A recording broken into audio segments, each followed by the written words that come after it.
What is going on, everybody? Hope you're doing well today, man. It's a beautiful, beautiful day. All right, give me just a sec, guys. I'm going to put the panel link up.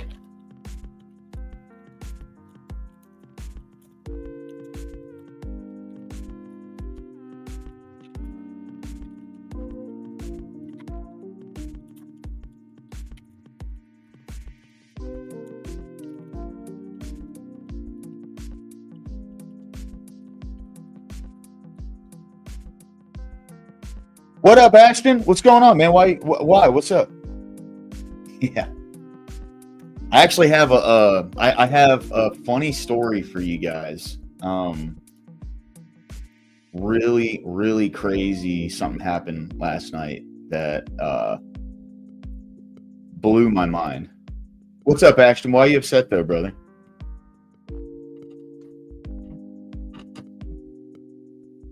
What'd I do?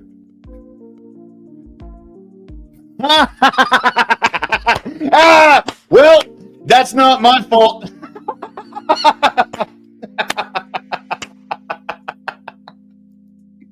Hey, I love you, Ashton, but man, Eagles fans are fucking horrible. I love you though, man. Hope you know that. You guys haven't seen me during football season, baby. I know, I am. Yes. Oh, dude, I'm ruthless during football season. This is going to be great. By the way, so this is something that I've been thinking about doing, okay? So my local bar that I go to, they are open to the idea of me doing maybe like once or twice a week, a live stream there.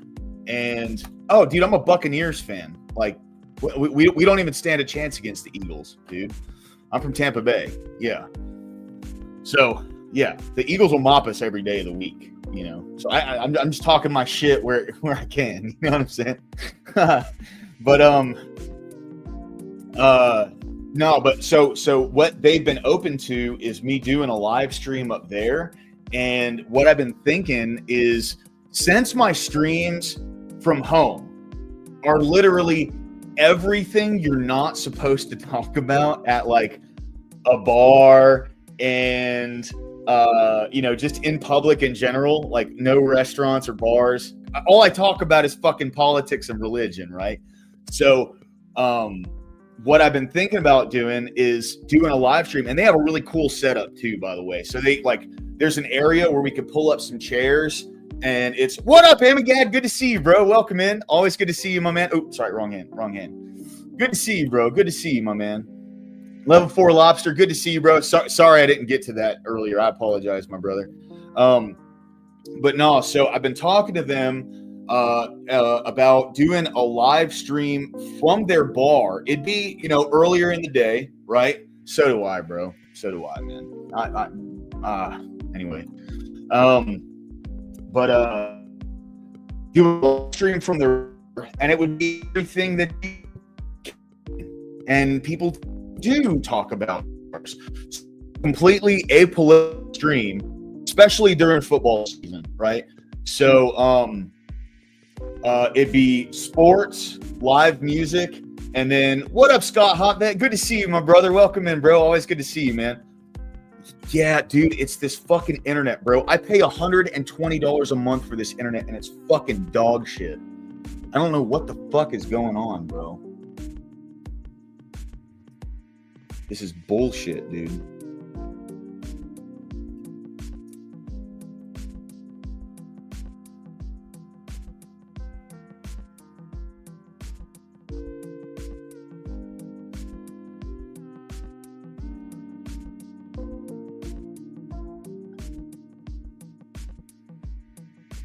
See, and like when I check my connection settings,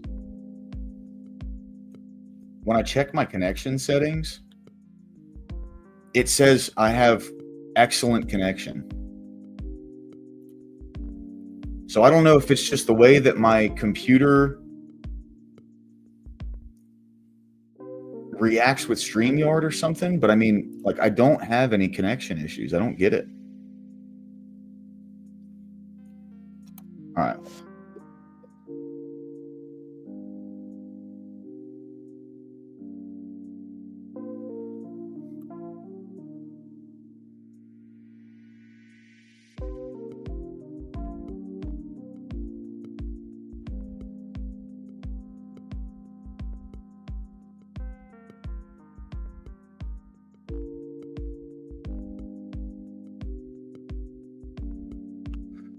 Yeah, dude. So I'm getting, which I'm paying for a gig, but I'm only getting 336 megabytes per second download, and then I'm getting 27.8 upload. I don't get it, dude. I always have connection issues with fucking. What's up, EOD? Good to see you, my man. Welcome in, bro. Welcome in, dude. Yeah, dude, it's crazy. I mean, it's just, bro. Spectrum's just trash. That's all it is. That's what it comes down to. Spectrum is dog water internet. Okay. Yeah, dude. Yeah. I mean, like, I'm getting fucking ripped off because I pay $120 a month for this shit. Give me a break. Anyway, but yeah, so what I've been planning on doing is, yeah. It's probably, I mean, they're all owned by the same fucking massive conglomerate, probably. So it's all just a bunch of fucking tiny hats. But so talking to my little bar, and what I was,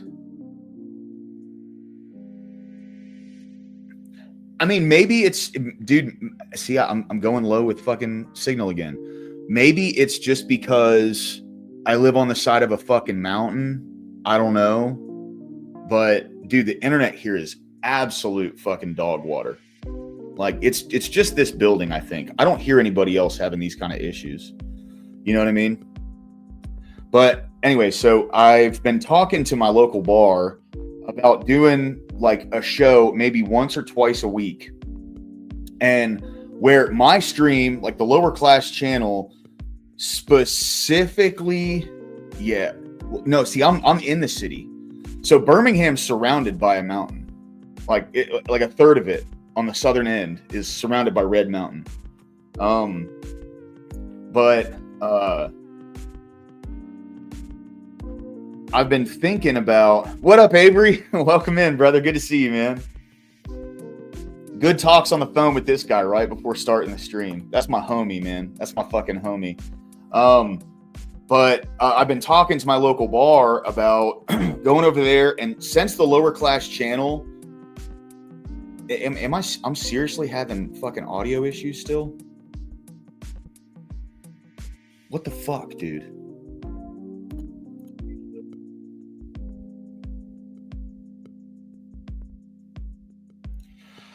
All right.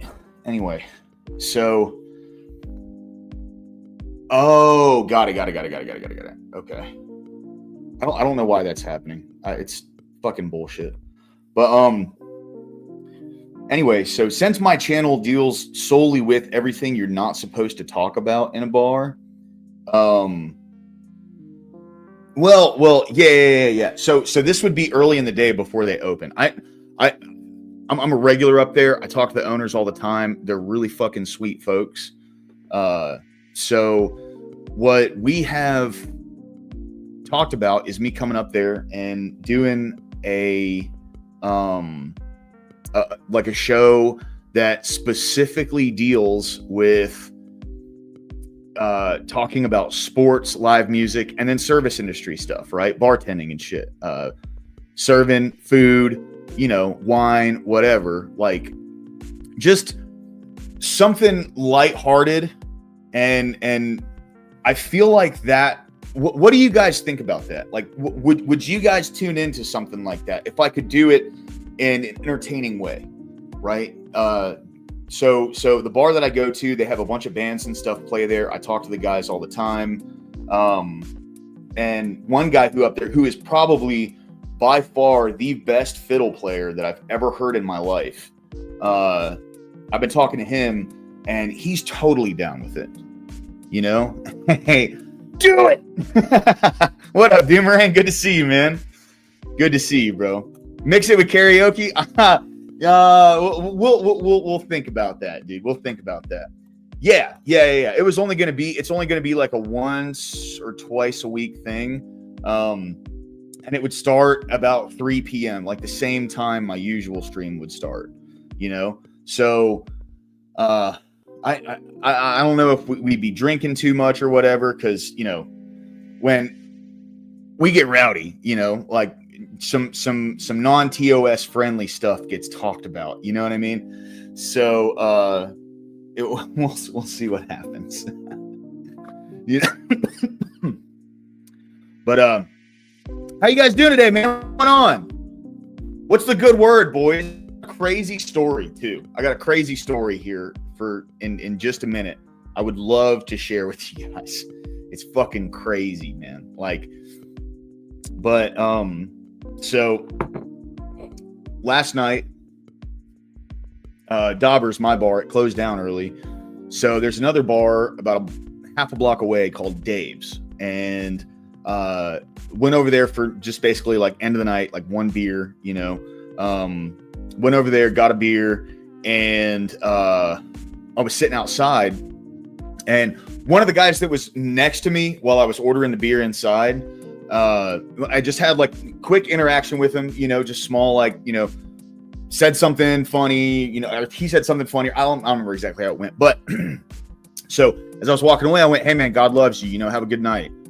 Well, I was sitting outside with my buddy Mike, and as people started funneling out, that dude came out, as well as another guy who I'd talked to out there, and he walked up and he was like, "Man, I really needed to hear that. Thank you very much for saying that." I was like, "Yeah, dude, God loves you, man. I'm just letting you know what I mean?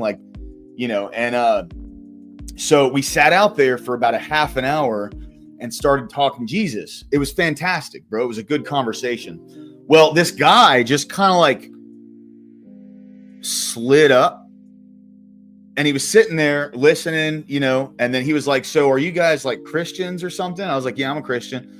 And, the other guys that were there were like, "Well, I'm thinking about it, God's good and everything." But I was the one who was like, "Yeah, I'm a Christian," So we kind of went back and forth and talked for a little bit, and just wait, bro. There's a huge fucking like curveball at the end of this. I swear to God.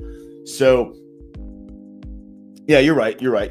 Yeah. I need to 100%. I was just talking to Avery about that earlier, man. But so we were out there. We were just talking. When I talk about Jesus, I talk about what Jesus has done for me in my life. That's it. I don't act like I know the Bible. I don't. I tell people that all the time. I'm no biblical scholar. I can't no, bro. Big curveball. Okay. So out of nowhere, this guy, he goes, can I just ask you guys to pray for me? Cause I'm a really bad drug addict. And I was like, "Yeah, of course, dude. I'll pray for you." So fucking, we all put our hands on him, and we prayed. And then after the prayer got done, this dude gave me the biggest and most genuine hug. And it was such a heartwarming moment for me. And then the next thing I hear is, and this dude comes around the corner with this big black dude with dreads and walks up and goes, "All right, man, we're going." And they fucking walk off. It was the craziest shit. He was an undercover. "What's up, Cat? Good to see you. How you doing? Thanks for stopping in today. I appreciate you. Thank you." But yeah, dude, he was a fucking undercover cop. He and he was out scouting us. I guess he thought we were going to be selling dope or doing dope or something out in front of this bar. And the second I prayed for him and gave the dude a hug, they went, and then fucking took off, dude. It was so crazy. And me and the other guys up there were like, "All right, God loves you. Y'all have a good night." You know what I mean? Dude, it was wild. I thought that was hilarious, man. Anyway, sorry. It was just crazy as shit, dude. It kind of freaked me out a little bit because, the guy, if all of that was an act, if every bit of that was all an act, they're going to be catching drug dealers out there, okay? Just saying. Because that was good. That dude was good. I mean, I don't know. it was it was just I was not expecting that shit. You know what I mean? But anyway, guys, that's my crazy story about last night. Luckily, I don't do dope anymore, bro. I don't fuck with any of that stuff, man. Like, that has nothing to do with my repertoire. I'm not involved in any of that no more, dude. Like, I drink, but that's it. Like, I don't do anything else. And but if they're that good, they're gonna start taking dealers off the streets. Let me tell you, that dude had me completely fooled.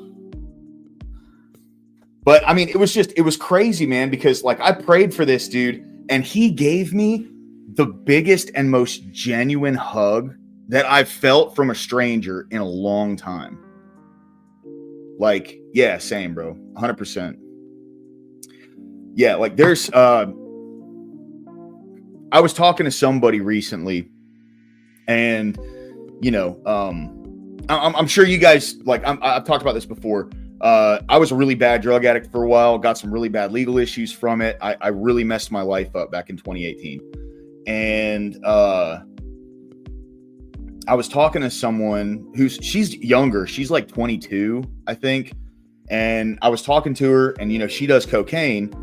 And I was just, like when it comes to talking to somebody, like one thing I learned when I worked the 12 steps was like when you're talking to somebody who is like going through addiction, right? Yeah, I mean, maybe he still needed the prayer, bro. Maybe he was astray from Jesus, just doing his job, right? And I support law enforcement. Don't get me wrong, bro. Maybe he personally in his personal life had strayed from Jesus, and that was something, like God put me in the right place at the right time to, maybe God called him back through me. I don't know. You know what I mean? But last night I was just overcome with God, dude. I was overcome, and it was just, I was just so I get fired up talking about Jesus because of how much Jesus has done for me in my life. And I mean that genuinely. Like, God has changed the person that I am entirely. And that's all I really talk about is just, how much of a change God's made in my life. That is the forefront of my brain, because I'm not. Yeah, Ashton, come up and share that, dude. Please. I'd love to hear it. I'm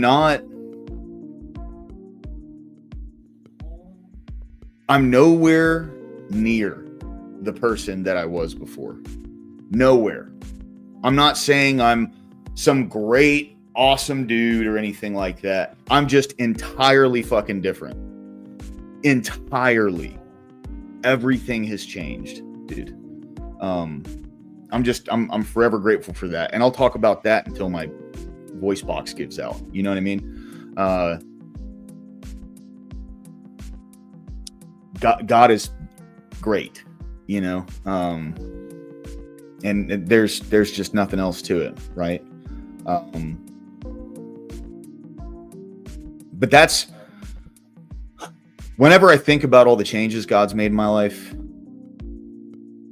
I can't, especially once I go off on a tangent, I can't stop talking about it,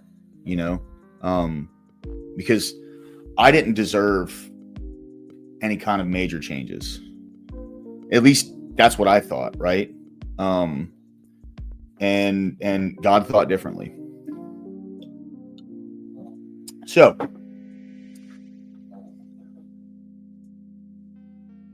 hell yeah, dude. Bro, when you get home, share that. Come on up and share that with me, okay? Oh, 1 second.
Sorry about that, guys. All right, I'm back.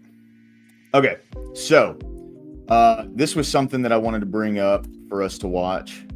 Let me pause this music real quick. I haven't seen this yet, but it looks good. Just wanted to go through this. Kind of touches on the topic that I was going over earlier. So yeah, let's give this a watch. This little boy came home from Sunday school or catechism class, and his father said to him, "What did you learn today?" Oh, he said, "I learned how Moses defeated the Egyptians." How did he do it? Well, the Egyptians were chasing the Israelites, and Moses called the airfield. And the airfield flew in some engineers, and they built some pontoon bridges over the sea. And the Jews crossed over the pontoon bridges. Then another fleet of planes came, and they bombed the pontoon bridges as the Israelites, the Egyptians were on them, and they were all killed. Father said, "Is that what they told you?" No, he said, "It isn't, but if I told you what they really said, you wouldn't believe it."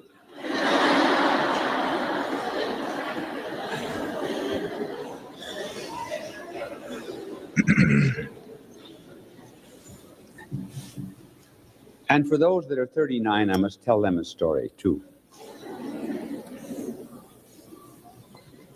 I was once talking on prosperity and adversity, and I used the example of flowers. I said some flowers prosper only in sunshine, while others seem to thrive only in the shade, like fuchsias. And afterwards, some woman came to me and she said, "That was a wonderful sermon. First time in my life I ever knew what was wrong with my fuchsias."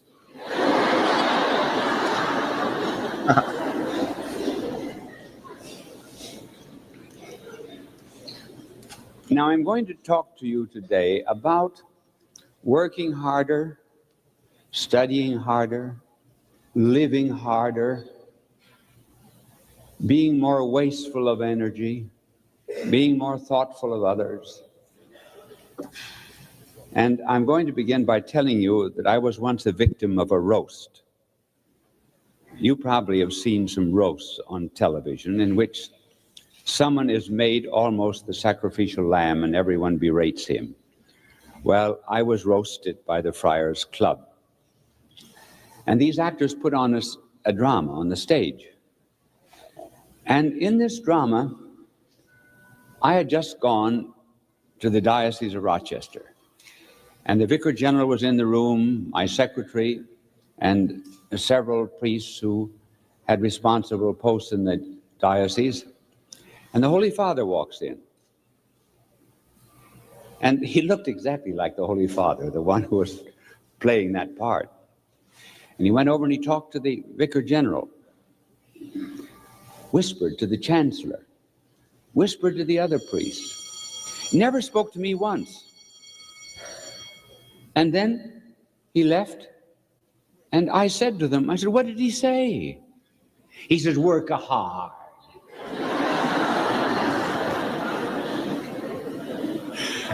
Well, that's what I'm going to tell you. To work hard. Because really most of us live below the level of our energy. And in order to be happy, we have to do more. Now, we can do more, spiritually and every other way, than we are doing, as is proven by hypnotism. There were some men hypnotized and told that their strength was greater than it was before. And do you know that they lifted weights 40% more than they'd ever lifted before they were hypnotized? They just got a new idea in their minds. And then another group of men were hypnotized and told that the same group. And they were told that they were not as strong as they usually are. And the weights they lifted were 40 pounds less, 40% less. So you see how important it is to have in the mind an idea to do all that you can, to work to the limit of your ability. Our world is really suffering from indifference. Indifference is apathy, not caring. I wonder maybe if our Lord does not suffer more from our indifference than he did from the crucifixion. There was a poet of World War I by the name of Studdert Kennedy, who gave us a poem in which he compared our Lord coming to Calvary and coming to the modern city of Birmingham in England. And this is what he wrote. And when Jesus came to Golgotha, they nailed him on a tree. They crowned him with a crown of thorns. Red were his wounds and deep. For those were crude and cruel days, and human flesh was cheap. When Jesus came to Birmingham, they only passed him by. They would not hurt a hair of him. They only let him die. For men had grown more tender. They would not give him pain. They only just passed down the street and left him in the rain. And so it rained. The winter rain that drenched him through and through. And when all the crowds had left the street, then Jesus crouched against a wall and sighed for Calvary. In other words, he found the cruelty of Calvary more acceptable than our indifference. I'm going to plead with you, therefore, not to be bored in life. The reason we're bored is because we don't love anything. When you girls get older, you're engaged, the man that you're engaged to will do anything for you. Why? Because he loves you. There was a Chicago florist that advertised, "Does your husband still send you flowers?" Paul Sonia, welcome in, my brother. Good to see you, dude. Good to see you. Thanks for coming in today. Hope you're doing well. You know, this is something big to me, because what it seems like, and people may disagree with this, and I understand, but knowingly letting something bad happen, to me, like watching and letting it happen, is almost equal to complicity, right?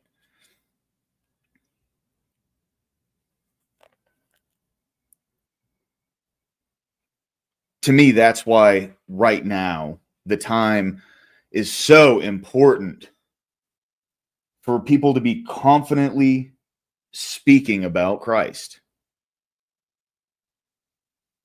It's incredibly important. There has to be a fight back.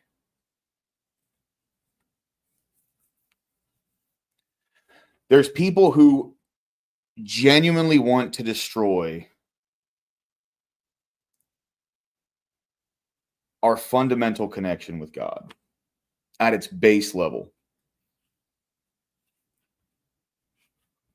And the destruction of the connection to God starts with the denial of God. And there are people who would love nothing more than to see nobody ever turn their lives over.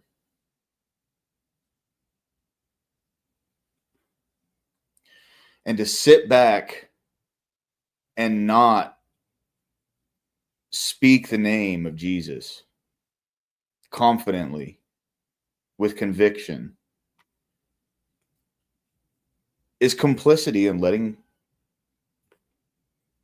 these fucking creatures run amok, man. It's complicity.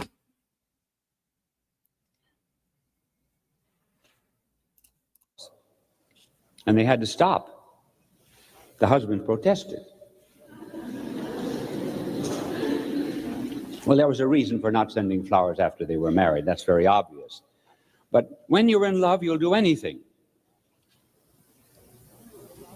And you'll find that the young man will do anything for you because he loves. And so will you. You'll wear the kind of clothes he wants. If he likes pink, you'll wear pink. And you won't find it a bit boring. But in order to drive home this lesson, I'm going to take stories out of the Bible. And the first story is to induce you to learn to waste yourself, give yourself to others. We go back to King David. He lived 1,000 years before Christ.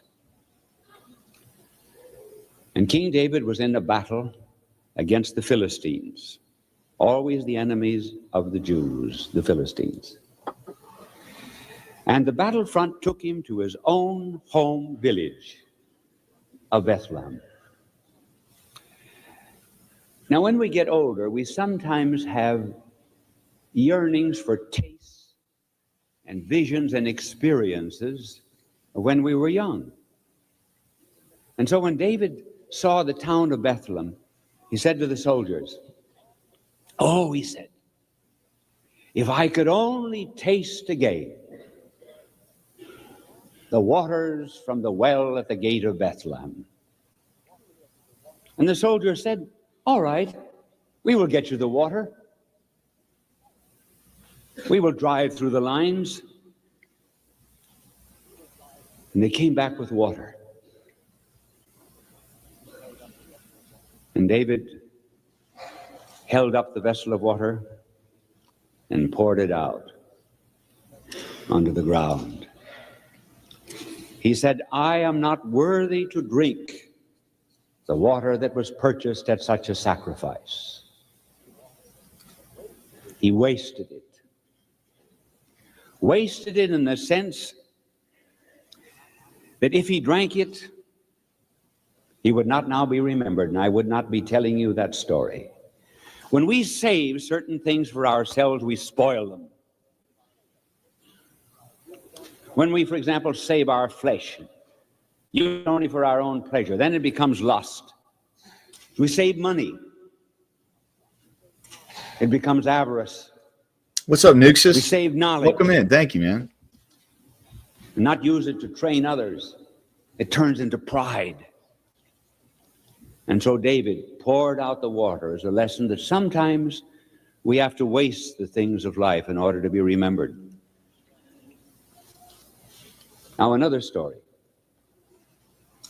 with the same moral. And here we come to the time of our blessed Lord. He was invited into the house of Simon, the Pharisee. The Pharisees were very self-righteous people. And while he was at dinner with the apostles, a woman comes in the door. Now you must remember that in those days it was very easy to come into a banquet room. Anyone could walk into an adjoining house, stand along the wall. You would not eat, but you could listen to the conversation. It was therefore not very unusual that a woman should come in to overhear the conversation. But she brought a blush to Simon's cheek. He would not have minded it if anyone else had been there. But the Lord, what would he think of it? The woman was a sinner. And Simon kept saying within himself, if he only knew what kind of a woman she is. I wonder how he knew.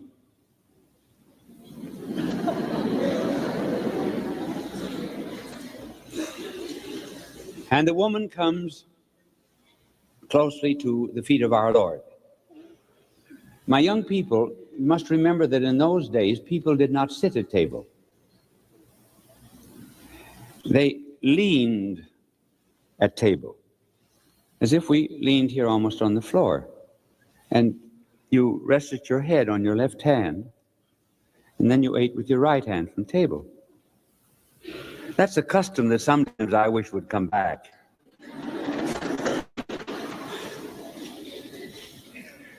So the woman comes to the feet of our Lord, and she has some perfume about her neck. In those days, precious perfume was generally carried around the neck. And she stands above the feet of our Lord and lets fall upon those sandaled harbingers of peace a few tears, like the first warm drops of a summer rain. And then she was ashamed that she had wet his feet with tears, and she wiped them away with her hair. In those days, all women of shame had the hair down. And so it was easy for her, with her long hair down at the side, to wipe the feet of our blessed Lord. Then she took from about her neck this small vessel of perfume. It was a custom too among the Jews, when they went to a funeral, to break this perfume bottle over the corpse, and then even to drop the broken bottle into the coffin. Now, as she stands above our Lord's feet, she does not do what you and I would do. You and I would pour it out gently, drop by drop, as if to indicate by the slowness of our giving the generosity of our gift. Not those who really love. She just broke the vessel, gave everything. And the house was filled with perfume, says the gospel. So remember, my dear people, this was no smell number 5.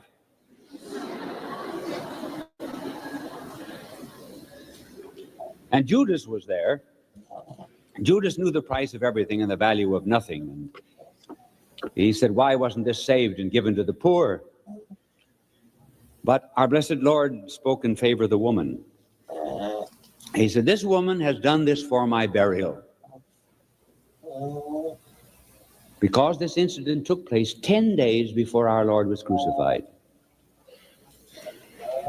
And the gospel writers have kept this story in the gospel, yes, in order that we might again learn to waste, give, break, surrender.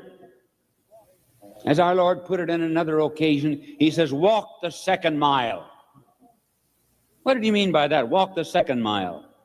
Well, because very often in those days when mail was delivered, suppose they did it here. When mail was delivered, the postman would say, listen, I've got a heavy load today. Here, you take half these letters. And he had the authority to make you walk the extra mile to deliver mail. And that's what our Lord meant. If the postman forces you to walk 1 mile, walk another. And imagine, he also said, if anyone takes your coat, give him your cloak too. Unlimited giving. We would put this in the language of being generous. That bell rings very often, doesn't it?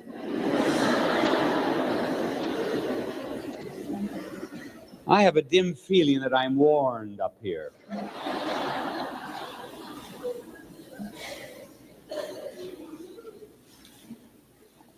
So when anyone asks you to do things... Just to touch back on something he said there, when it comes to walking the second mile, there's a really... It's a really commonly held belief. No, this is the Venerable Fulton Sheen. is his name. But there's a really commonly held belief that you shouldn't do more than you're expected to do, because then that's the expectation that you've given other people. And I don't subscribe to that belief. You know, I try to do as much as I possibly can with what I do, right? That's in work, that's everything. Notice how I said the word try, right? Like I'm not just some perfect heart or anything like that. It's not the case.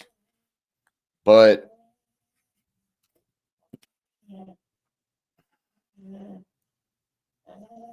it just seems like overwhelmingly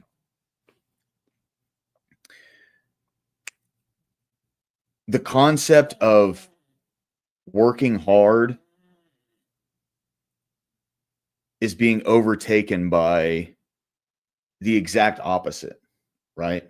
What up, Abe Dinkus? Good to see you, my man. Welcome in. Welcome in.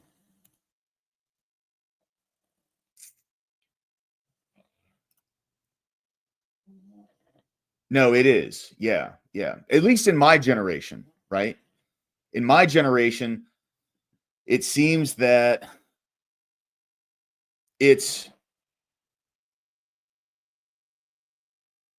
I'm doing good, bro. I'm doing good. Hope you're doing well too, man. Glad to see you in chat, my dude. It just seems like in my generation, you know, a lot of people would much rather do less so they can do more whenever they want to and it be appreciated, versus working hard and doing the best you possibly can every time you do it, right? It's a really weird concept to me.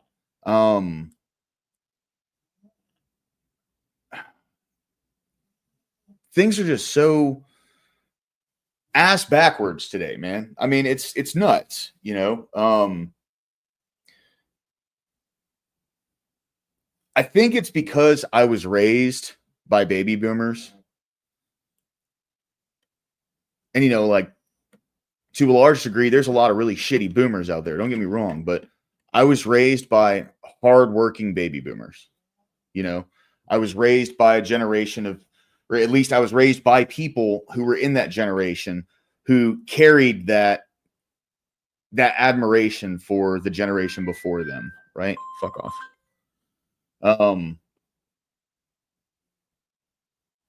And I have an admiration for my grandfather, right? And my great grandfather, you know. And there's just none of that today. There's none of that. It seems 9 times out of 10, possibly more, if you ask people to walk the second mile, as he's saying, no. Some boomers did. Some boomers raised us right. There's some really shitty boomers out there. Don't get me wrong. But there's a bunch of good ones, you know. But yeah, that's huge. Yeah. Work hard and give when you can. Exactly.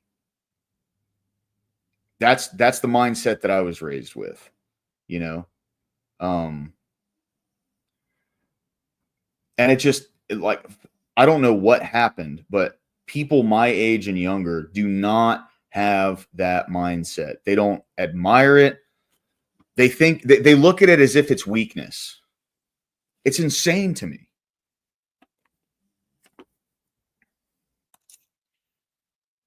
Yeah, slow down, you're making them look bad. Well, then work harder, motherfucker. What are you doing?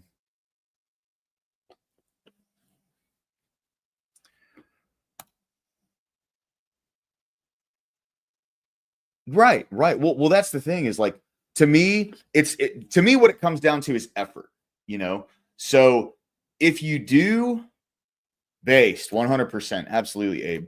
But like, to me, it's all about effort, right? So if my 100% yesterday, if I'm truly honestly giving 100% yesterday, and I truly honestly give 100% today, but I don't do as good as I did yesterday, I'm still doing everything I can. right? That's just my opinion on that, you know. But hey, Bob, good to see you, man. What's going on? Hope you're doing well today, bro. Raised me and my mom since I was 6. Yeah. That's who I got raised by. I got raised by my mom's parents. So, yeah. That's why, like, me and my mom don't have a mother-son relationship. We have a brother-sister relationship. It sucks that that's the way it is, but that's the way it is, right? There's nothing I can do about that. So, you know, then, yeah, I want to be very clear. I'm glad that's the way it is, you know, but less about that anyway. Be prepared to do more. Why, for example, do we get tired? Well, we think we are tired because we have a certain limit of energy. Like we have a certain amount of money in the bank. And as that money is spent or as that energy is used, then we have no more, we're exhausted. No, that's not it always. Energy is renewed if we love. As sanctity and holiness declines, energy declines. Can you imagine, for example, Mother Teresa ever being tired? Here, this woman who weighs about 90 pounds, who has dragged 25,000 bodies off the streets of Calcutta and converted 15,000 of them. She never seems to be tired because she gets new strength because she's broken the vessel, poured out her life as David poured out the water. I hope, therefore, that I can impress you, not to be selfish, but always to please neighbor, even when they seemingly demand too much. We might even sometimes do the foolish things. And this is the last story that I will tell you about doing foolish things. And you might learn from this that if your faith is very strong, you can do wonders. The scene I'm to describe was on the Lake of Galilee. Our blessed Lord had just multiplied the loaves and the fishes, and the people were excited about it, and they thought, oh, here's a great political king. He can feed the hungry. And they tried to make him a king. And our blessed Lord fled into the mountains alone. Well, his disciples were caught up in this enthusiasm. They liked it. And our Lord did not want them to be burnt with the idea that his kingdom was political. So he said, get into the boat. Go over to the other side of the lake. Get away from these people. This is not the nature of my kingdom. So here's our Lord on a mountaintop, the apostles rowing past midnight in the lake. A storm comes up. They are frightened. Our Lord is praying for them and watching them during the storm. We sometimes think in our trials and difficulties, economic, physical, moral, that the Lord has no concern. That's what they thought too. But he was watching for the opportune moment. And as the apostles were about to despair, our Lord is seen walking on the water toward them. And they were frightened. They said, it's a ghost. And our Lord said, be not afraid. It is I. Whenever I use that verse, I'm always reminded of a story that was told of Pope Leo XIII. Someone asked to paint his portrait, and it was not very well done. But it was brought to Pope Leo, and he had to sign it. But he signed it in Latin, Noli timere ego sum. Do not fear, it is I. Our Lord, therefore, is telling his apostles, now do not fear, it is I. Here we come to a great act of faith. Peter loves our Lord. And I'm telling you that if you love, you will go on doing things, not stop. And Peter loved our Lord. He wanted to be with him. He couldn't wait until he came to the boat. And he said, bid me come on the waters to you. Imagine that. Peter loved our Lord so much that he thought, well, I can walk on water.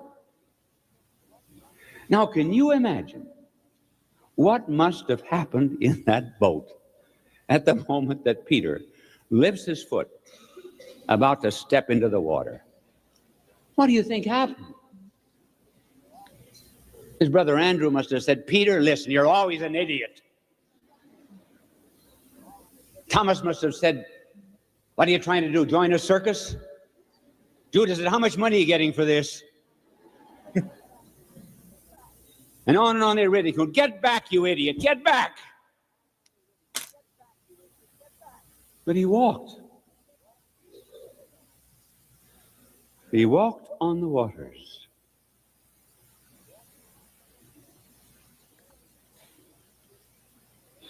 And why did he walk? Was it foolish? No, our Lord had said, come, come. Believe the impossible and you can do the incredible. Or believe the incredible and you can do the impossible. Believe the things that are almost impossible. And if you got faith, they will come true. Our Lord had said, come, and Peter walked on the water. But then he began to sink. Why did he sink? Because Peter knew how to swim. Someday when you learn the gospel better, I will ask you the question, how do you know Peter could swim? As I might ask you the question, who could run faster in a race, Peter or John? Did you know that's in the gospel? When you get it back to school and you're studying scripture, I hope, in your catechism, find out who can run faster, Peter or John. I'm not going to tell you, but the answer is in the Bible. And so here, our Lord has said to Peter, come, and he walked, but now he sinks. Peter could swim because we know that on the Sunday after Easter, Peter swam 400 yards. That's in the gospel too. Why did he sink if he could swim? The gospel tells us the reason. He took his eyes off the Lord. He began to take account of the winds. He said, oh, nature's against me. Or in our language today, in our sociological world, Peter began to take account of sociological surveys. And he sank. He took his eyes off the Lord. And so the Lord then took hold of his hand and said, oh, man of little faith, why don't you believe? And then Peter was taken into the boat and our Lord took them to shore. So if you have faith, the impossible things can be done. I'll tell you a story about football that was told me by Coach Paterno of Penn State. Those of you who don't like football, close your ears and God. Joe Paterno was an incredible coach. It's a damn shame what happened. A damn shame. One of the greatest coaches of all time. God have mercy on you.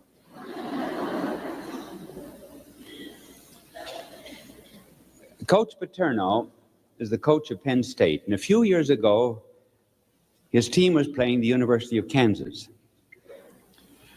Now, Coach Paterno has an old mother, an Italian mother full of faith, knows absolutely nothing about football.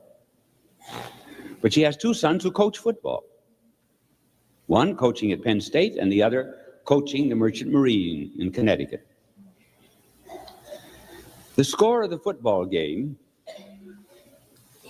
50 seconds before the end of the game, was Kansas 14, Penn State 7. The other son who coached in Connecticut was with the mother, and he said to his mother, "Mom, it's all finished. Joe is lost."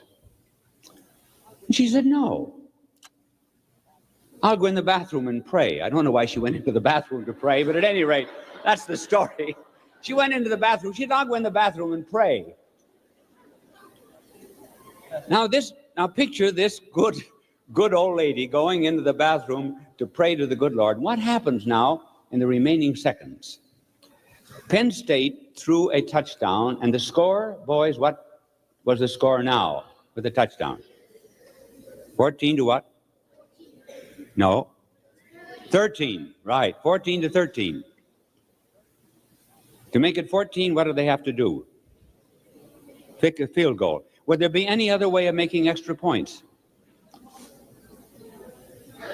Forward? Yes, or run through the line. Yes, there will be another way. Well, they decided not to kick the field goal because that would mean a tie, 14-14.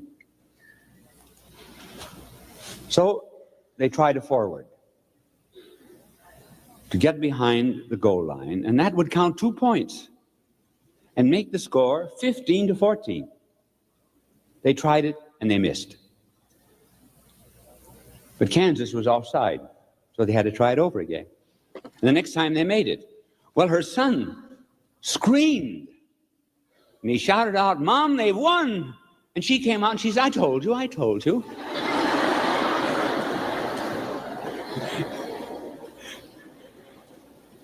So you see, you believe the incredible, and you can do the impossible. And it would seem as if Coach Joe Paterno's wisdom had won the game, but actually it was the mother. Now my time is up. Oh, yes. Listen, my good. You know, it is interesting that he would bring up Joe Paterno, who is literally the definition of indifference when it comes to facing evil. It's fucking terrible what happened, man. You know,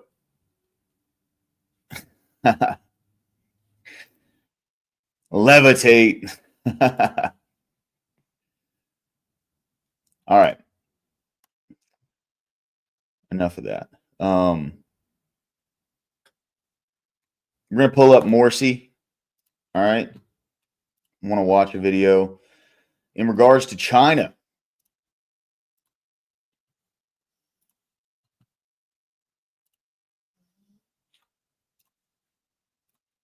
President Trump just went absolutely scorched earth on China, the CCP, and Chinese President Xi Jinping just got caught in a very curious hot mic moment.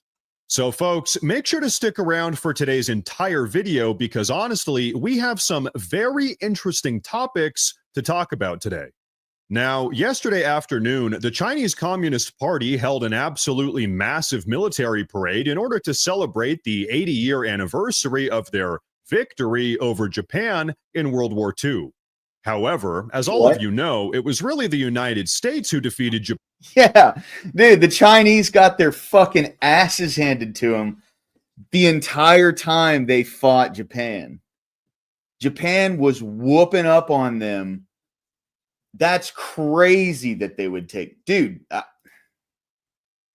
Japan in World War II. That being said, China. They've been celebrating that shit for 100 years, almost 100 years. Are you kidding me?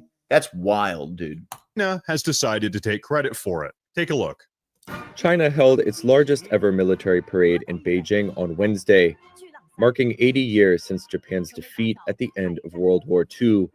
Chinese President Xi Jinping was flanked by Russia's Vladimir Putin and North Korea's Kim Jong-un.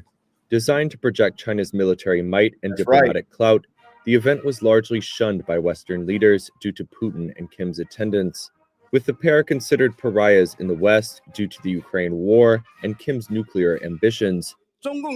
At the top of the program, Xi addressed a crowd of more than 50,000 spectators at Tiananmen Square in the capital. The Chinese nation is a great nation that does not fear violence, and that stands independent and strong. Xi then inspected the troops and cutting-edge military equipment, including hypersonic missiles, underwater drones, and a weaponized robot wolf. Helicopters trailing large banners and fighter jets flew in formation during a 70-minute showcase that culminated in the release of 80,000 peace birds. Seated between Putin and Kim in the viewing gallery, Xi repeatedly engaged in conversations with both leaders during the parade. It marked the first time the trio have appeared together in public. Now, folks, as I said earlier, there is a lot to talk about here, so what do you say we just get right into it? As that report said, yesterday afternoon, we saw the single largest military parade that China has ever conducted, and of course, Russia's Putin and North Korea's Kim both showed up to celebrate. Interestingly, despite invitations being sent out, not one single political leader from the Western world decided to attend the event, which really showcases the degree to which President Trump has been able to isolate China on the world's stage. And now, while we're talking about President Trump, I want you all to take a look at what President Trump had to say about China's big event yesterday afternoon as it was unfolding. And like I said, he pretty much went scorched earth. Take a look. The big question to be answered is whether or not President Xi of China will mention the massive amount of support and blood that the United States of America gave to China in order to help secure its freedom from a very unfriendly foreign invader. Many Nuke says, who's Dan Andrews?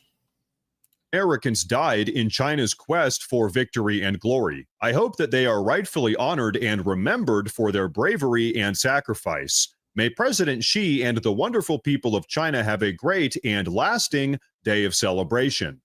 Please give my warmest regards to Vladimir Putin and Kim Jong-un as you conspire against the United States of America. And so, ladies and gentlemen, there you have it. Like I said, scorched earth. In front of the entire world, President Trump just accused China, Russia, and North Korea of conspiring against the United States. And I mean, is he wrong? For months now, President Trump has been trying to work out a peace deal between Russia and Ukraine, whereas China has been directly financing Russia's war effort, and North Korea has actually been sending soldiers to the front line. And then, of course, there's all. Well, if North Korea is sending soldiers, those are probably the most well-fed North Koreans on the planet. They're getting all of China and Russia's resources. Do they have to like carry them out in gurneys while they're starving to death until they can get a burger in their mouth or something? Oh, sorry, orange chicken. My bad. All of the other stuff that China has been doing as well. Between all of their predatory economic behavior and their explicitly anti-American geopolitical maneuvers, I think it's fair to say that China is pretty much the United States' #1 adversary. And if you don't believe me, just think about this real quick. Why is President Trump trying to retake the Panama Canal? Because of China. Why does Trump want Greenland? Because of China. Where is all of the fentanyl originally coming from? China. Who's been... You could order fentanyl online based 100%. You could order fentanyl online and it was legal just until a few years ago.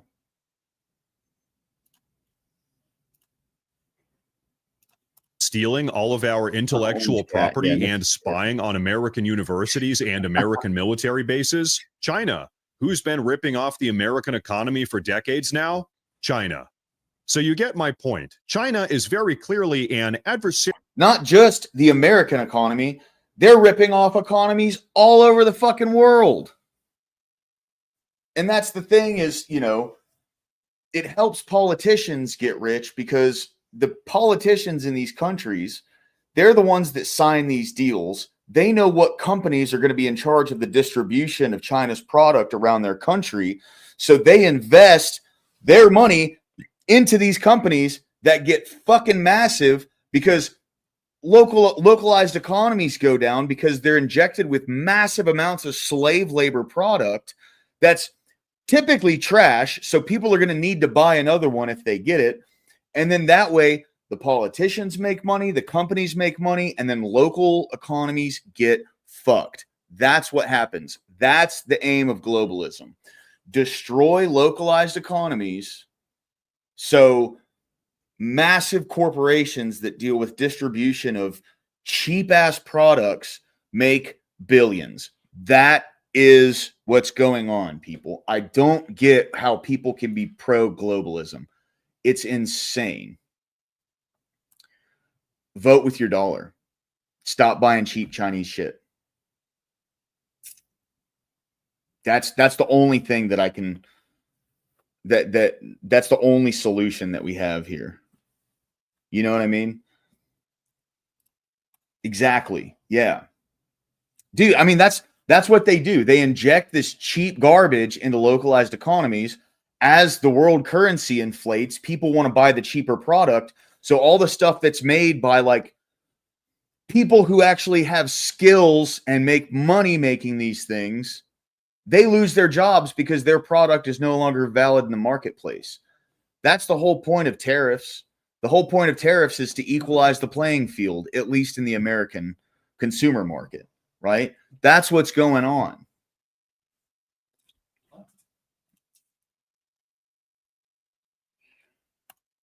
I fucking hope not, dude. I hope not. Imperial nation, to say the least, and President Trump is fully aware. And now, I have to say real quick, it's just so nice to have a leader back in the White House that not only looks out for American interests, but also broadcasts the message of America first out across the entire world. And as a perfect example of that, Trump just put China back in check and reminded them that if America hadn't saved them during World War II, they'd pretty much be controlled by Japan right now. So they can go ahead and... They would be. It'd be fucking West Japan. There would not be a China. And if it wasn't for Reagan putting them into the global market, they'd still be starving and digging up fucking... They'd be eating 3 grains of rice a day still. All right? I don't want to fucking hear this shit. Fuck China, dude. And I like how they're parading around these drones that we had like 15 years ago.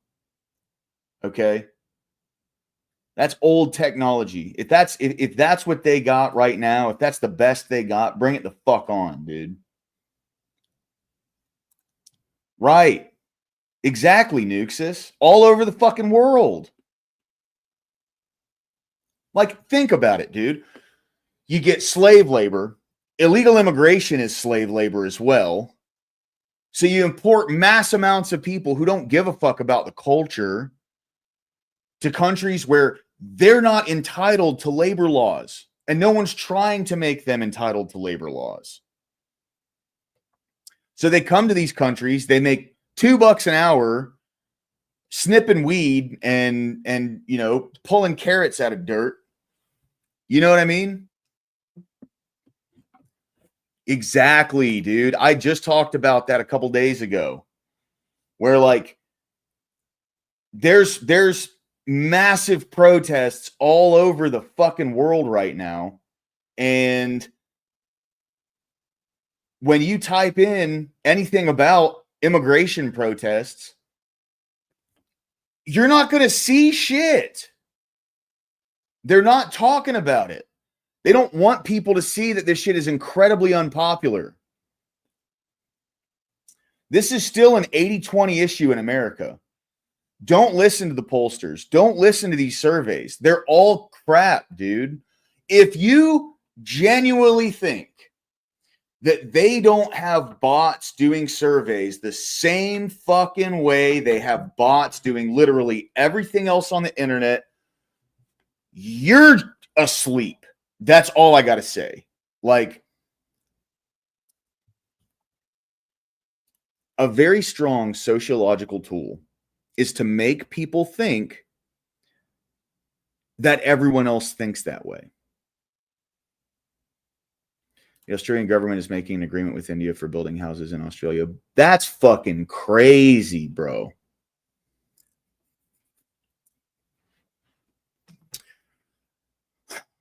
Fuck India, by the way, okay?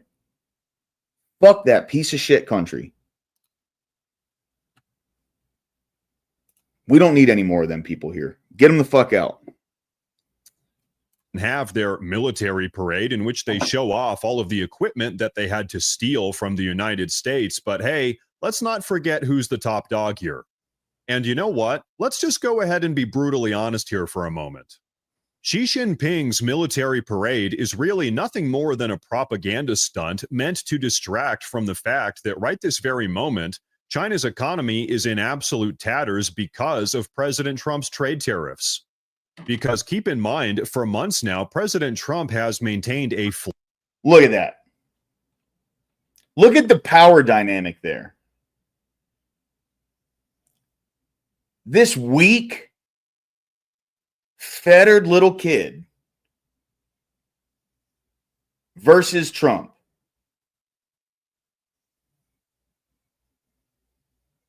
He's probably trying to do everything he possibly can to get away from the US dollar.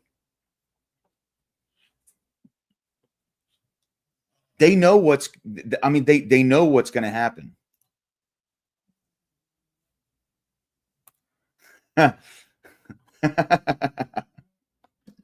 Oh, Riri? What up, Mr. Bill? Good to see you, man. Thank you very much, bro. Always pleasure to see you in chat, dude.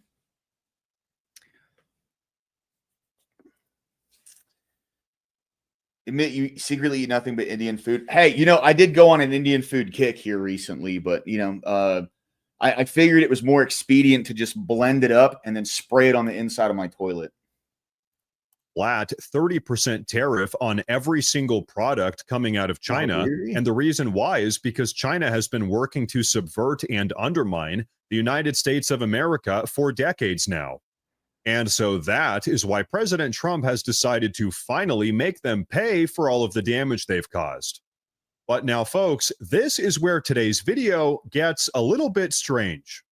You see, during China's celebration yesterday afternoon, Xi Jinping and Putin actually had a very curious hot mic moment in which they got caught discussing something that they both probably wish hadn't been broadcast to the... We don't even hear about this guy anymore. Like, by the look of him, he's eating... He's the reason why they don't have any food in fucking North Korea. Public.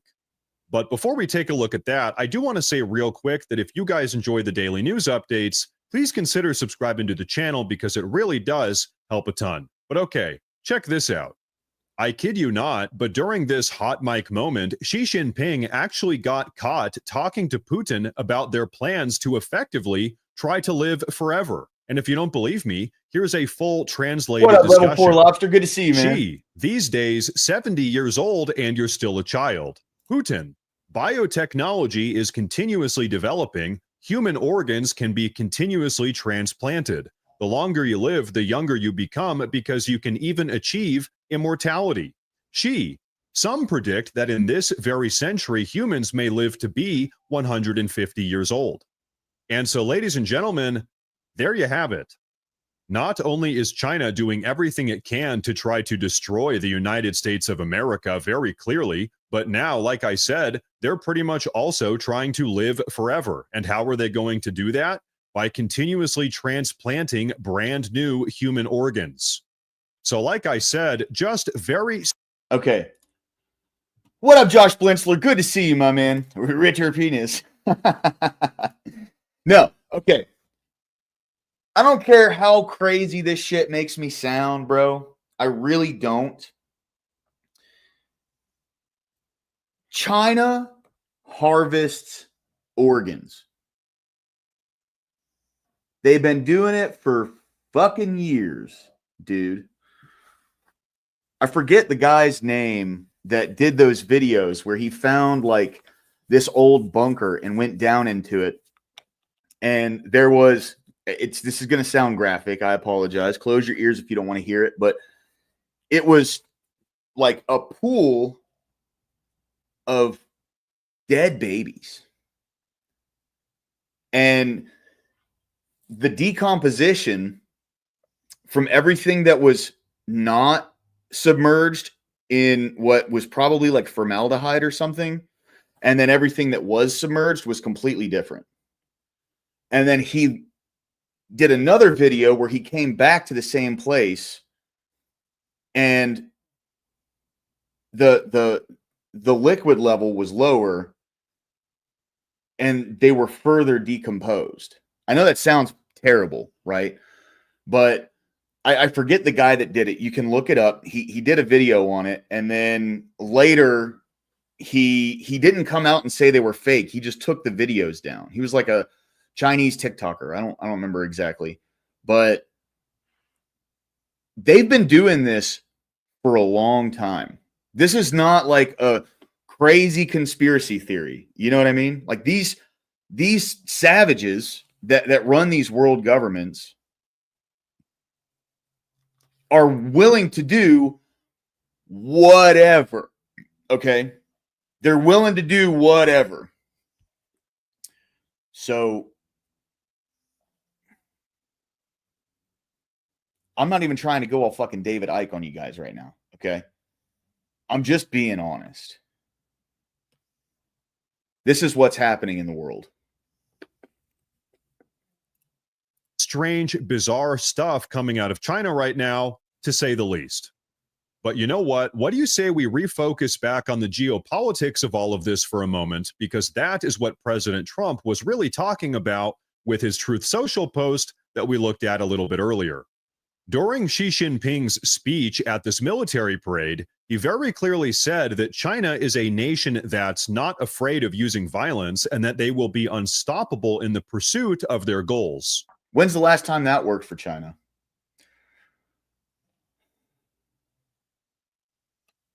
No, of course not, dude. It's synthesized in a lab. It's like B12, dude. Cyanocobalamin. Look that up. Look how they make that, dude. Cyanocobalamin is cyanocobalamin. It's a type of B12 that they put in vitamins and stuff. It's countless examples of how they synthesize this shit. It's all chemicals that they put together, and they form it into a chemical bond that represents something that can be found in nature, but is not itself a naturally bred thing, you know, which you can get all this stuff if you just eat right. And so right now, what is perhaps China's number one goal seems to be invading Taiwan, which is, of course, very problematic because President Trump isn't going to tolerate Chinese expansionism as they look to project themselves out across the Pacific Ocean, closer and closer to America's borders, which is, by the way, exactly what we've already seen them try to do in Canada, in Greenland, in the Panama Canal, and even here in our own country, because keep in mind, China has been industrially buying up American farmland. And so, ladies and gentlemen, I've got to say, I'm with President Trump on this one. Very clearly, the Chinese threat is real and it needs to be taken seriously, which is exactly what President Trump is doing right now. And you know what? Thank God for that, because that is exactly what needs to happen if we really want to put America first. That's right.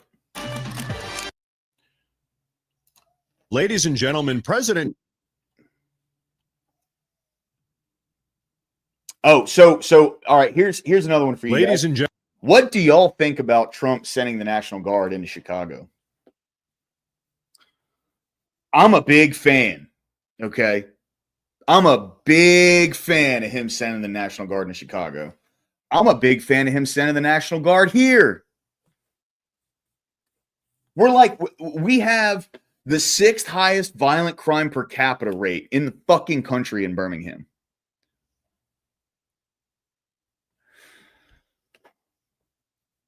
That's fucking crazy, dude.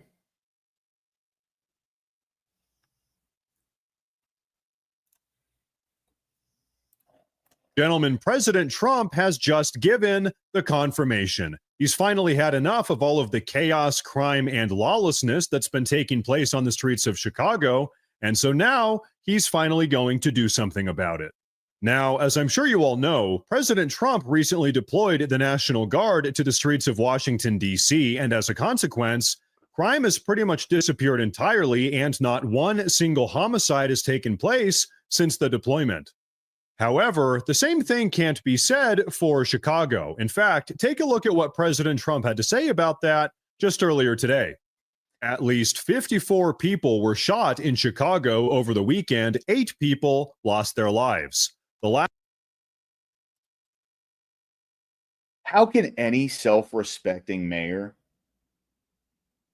have this happen and not immediately call it a state of emergency? And then the left, what they're going to do is they're going to say, well, it's guns.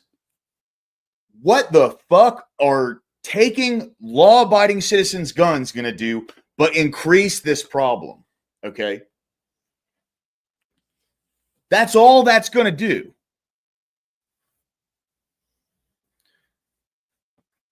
And honestly, humans are a commodity with limited time span. Sorry to dehumanize us. I mean, we aren't ourselves a commodity, but labor is a commodity. Yeah, for sure. That's like whenever you get a job, that's what you're doing. You're selling your time to somebody, right? When you start to look at, like, if you get paid hourly, if you start to look at your job as you selling your time versus this is my job, I go and I work here, it changes the dynamic that you have with your employer. But see, like, people don't want to look at it like there's, like, especially on the left, there's this idea that I need a job so I can pay because that's what I need. And yes, of course, that's something you're going to need the money from that, right? But when you go groveling to an employer on your hands and knees because you don't have any discernible skills in the marketplace and you have no value whatsoever when it comes to labor, when you are groveling on your hands and knees at an employer, you're not going to make that much fucking money. Know your worth.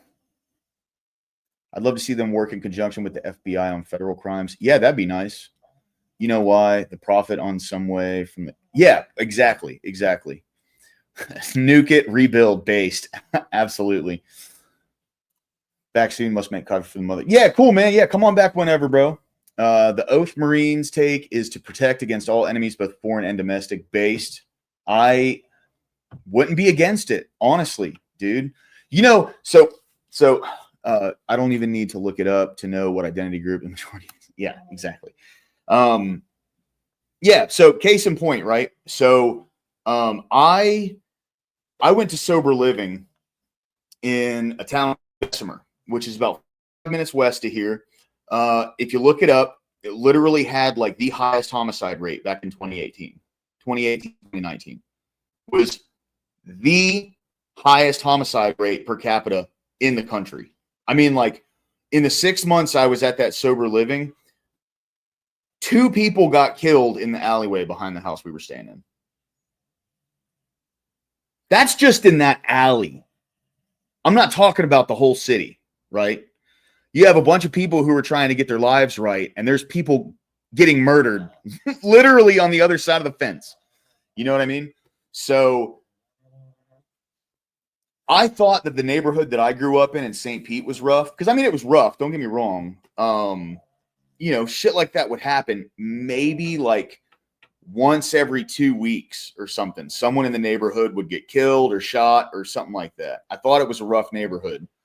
There was still crime and shit, you know, but I like, to me, I was like, well, I live in the fucking ghetto, which kind of did. What up, brother? How you doing? Good to see you, my man. What's going on, dude? Oh man, I didn't realize you started it up. I didn't get a notification. Oh yeah, it's so I here's what I think's been happening. This is not like a conspiracy or anything. I have not been streaming with any sort of regularity, or especially not the same amount that I was streaming like a month ago, you know? And I think I'm just starting to lose favor in the algorithm. That's what I think's going on. I think that makes sense. Yeah. I mean, that's, you know, like Rob, he streams every day, sometimes twice a day. So, you know, his notifications, he's in the algorithm. They're making money off of him with YouTube. With me, I'm just fucking Joe Schmo. You know what I mean? Yeah, I feel that. What's going on, brother? Oh man, about to cook some bacon. Nice. So I'll probably end up muting myself and just listening in the background, at least while that's going.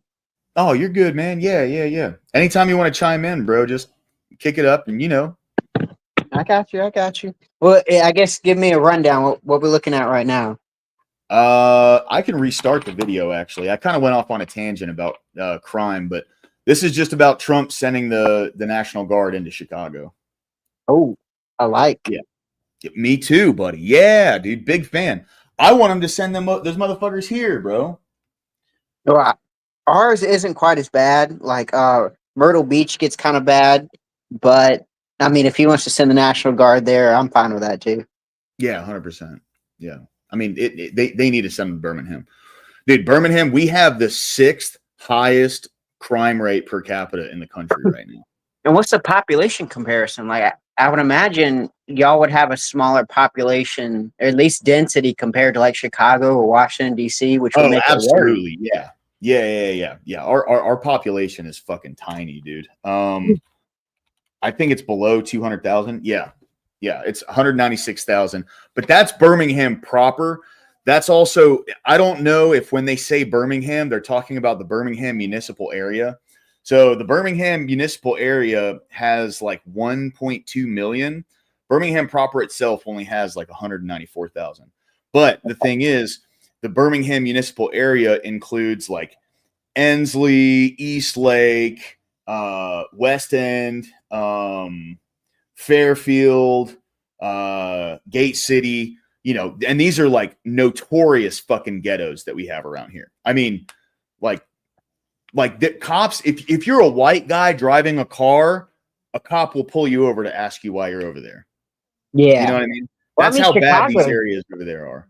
Chicago it's the same way. Like it's been a long while since I followed someone who did some reporting, but like they would say they'd be harassed if they were going in certain areas just because like it's just one of those things to where, hey, you know, we're pulling you over. Do you know where you're at? You need to be careful, you know. Hey, Lobster, can you cam up and cam down real quick? Cool. Thanks, brother. What up, man? What up, Ashton? Set to work back. There he is. One sec. I gotta fix my fucking headset. Take your time, bro. Take your time. My headset's not. StreamYard. Jump back. Yeah. StreamYard's been goofy with me recently too, man. How's my mic coming across? It sounds like you're a little far away, but I can hear you. I apologize. I'm working off this earpiece. I'm still at work. Hey, but man, you're good. Before we get back into the video, like, I agree that Trump should probably send the National Guard into Chicago. But I think he's jumping the gun. I think what he should focus on, red states with red cities that aren't going to fight back. And if he can show that the National Guard can work, say, like in cities in Texas or in cities in Florida, like the pressure that it's going to put on these Democratic cities is going to be so immense that they won't be able to fight against it. Like right now, he's done D.C. because that's what he can do without much pushback.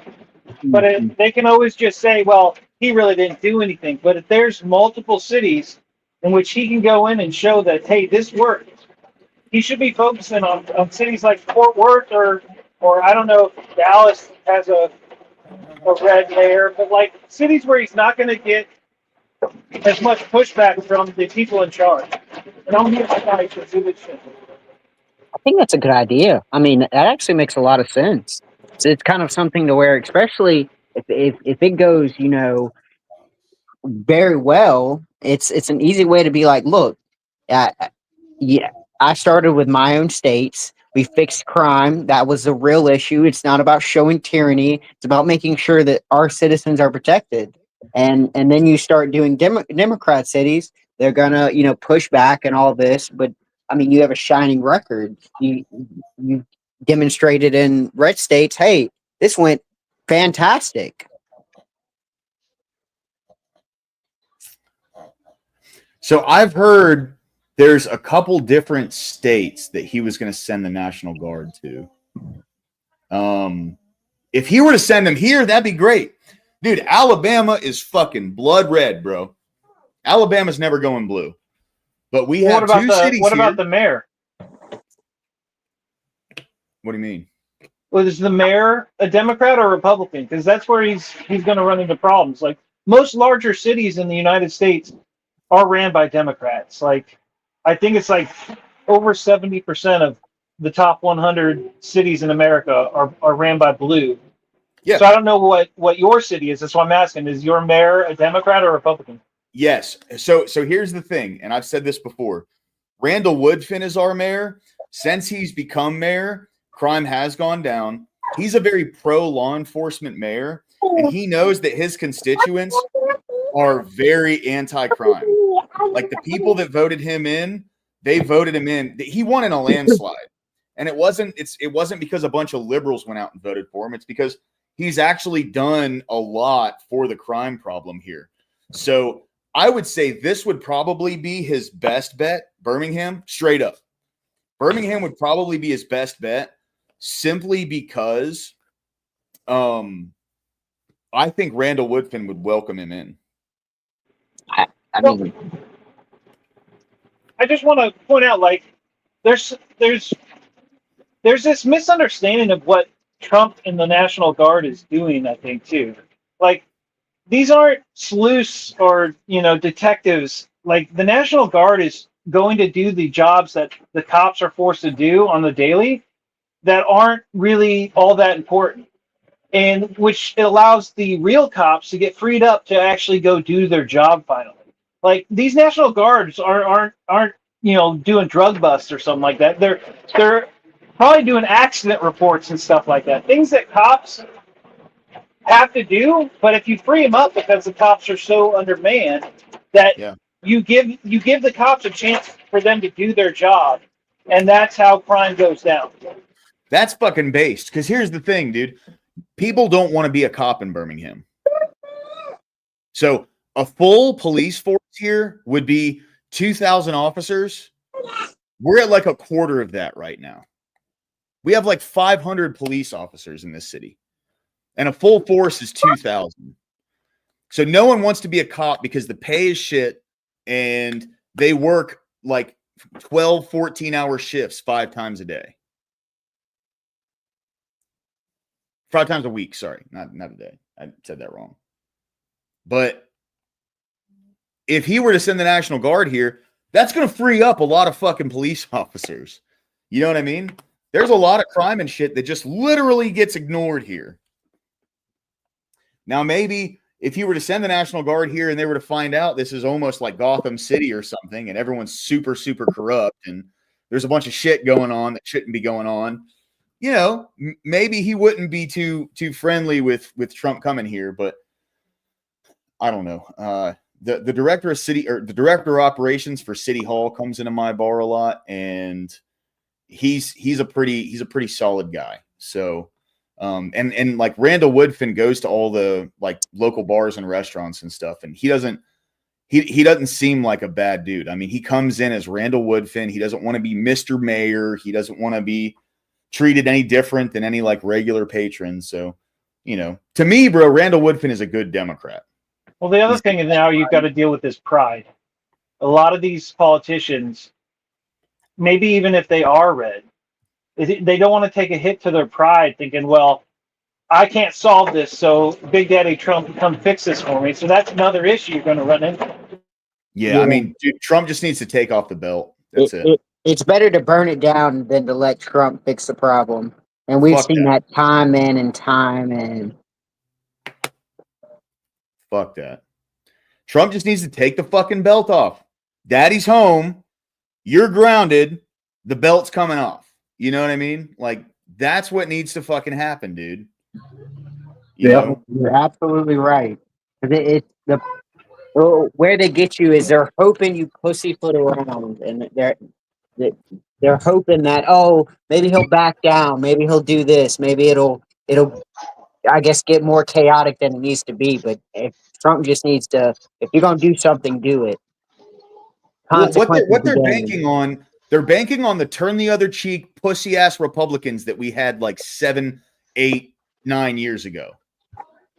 They're banking on the piece of shit politicians that were totally cool with just going, well, looks like we lost, guys. All right. What do y'all want, Democrats? Like, that's what they're banking on, and they don't have that shit anymore. And nobody wants that Republican Party anymore. That's the thing. Yeah. Now we have a Republican Party that has power, that has strength, that has courage, that has fucking, you know, the ability to fight back. Yeah. 10 years ago, Republicans were a bunch of bitches, dude. Well, to brighten the mood a little bit, I wanted to kind of share a story with everybody to touch them in their feel goods. Let's hear it, brother. So I was at work yesterday, about 3 or 4 days ago, and a buddy of mine, hey Abby, good to see you. Thanks for coming in, Abby.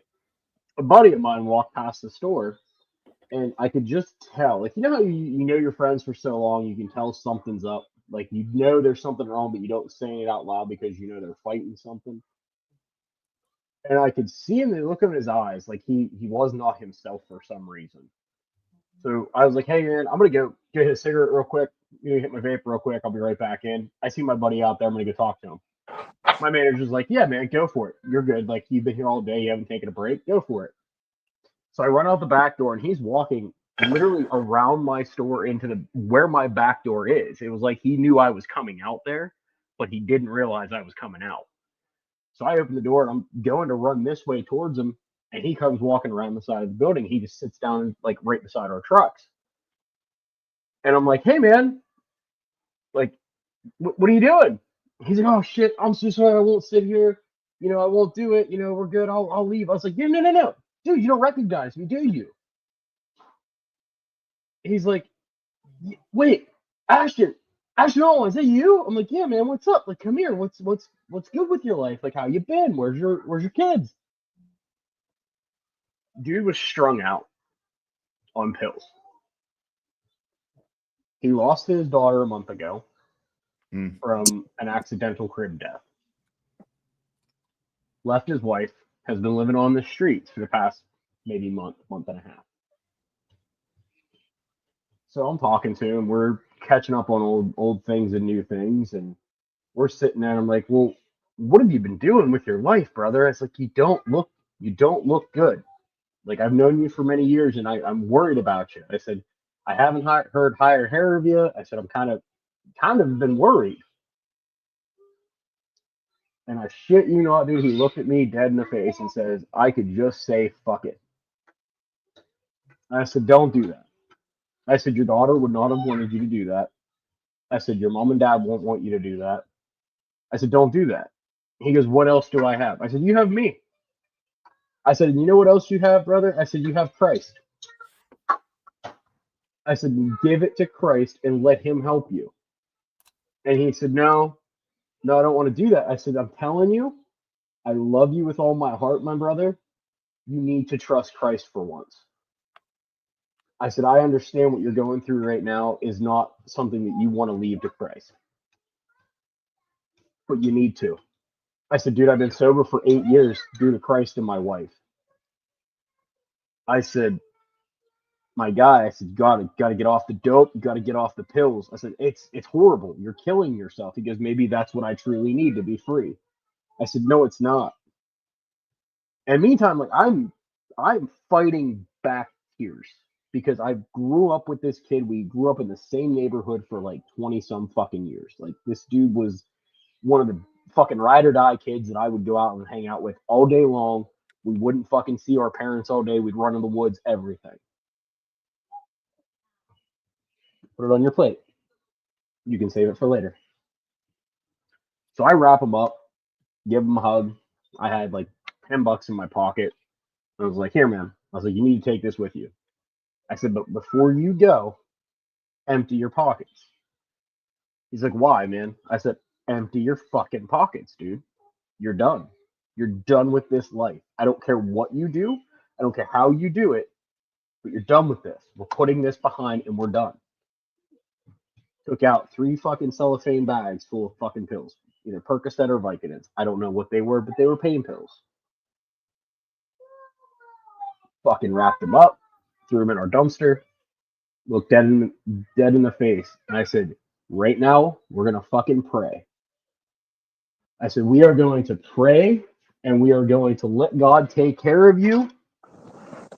We're going to get rid of this. Burnt the fuck out of my grilled cheese sandwiches. God damn it. Well, they're going to be toasty for a while. Fuck it. I was wondering why I smelled smoke. So, we're standing there, we're bullshitting. And, Hey, Ashton, don't throw it away. I'll give you a trick for that in just a sec. I'm going to scrape them off and eat them. I ain't throwing them away. There you go. Cool. All right. Yeah, you no, know butter knife. Some people go, oh, and they throw it away. It's like, what are you doing? No, crunchy, just fucking scrape it off the edge of butter knife. You're good to go. Yeah. So, wrapped dude up, gave him a hug, and I said, we're going to say a prayer together. I said, you don't got to say any words. I said, I just want you to bow your head, close your eyes, and just listen. So we did, and said a prayer for him, said a prayer for him, for his daughter that passed, his mom and his dad, everybody.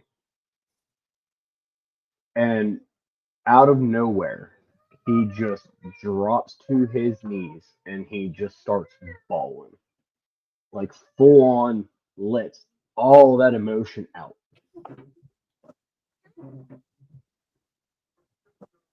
I had a voice in the back of my head, and it was like clean as day. I have not heard this voice for a very long time. It was my grandmother who passed when I was 10. And I kid you not, it was her yelling at me saying, you need to go to him. He needs you. Go to him. He needs you. We get done praying, and he stands up. He goes, how do I learn about this? What do I need to do to learn more? I said, you need to go pick up a Bible, and you need to read it front to back. I said, you need to not understand it, but just read it for now. I said, come to my church Sunday or Wednesday and be saved. I said, you don't even have to come to church. I said, just let God take care of you for once in your life. Put all your shit aside and leave it to God in his hands.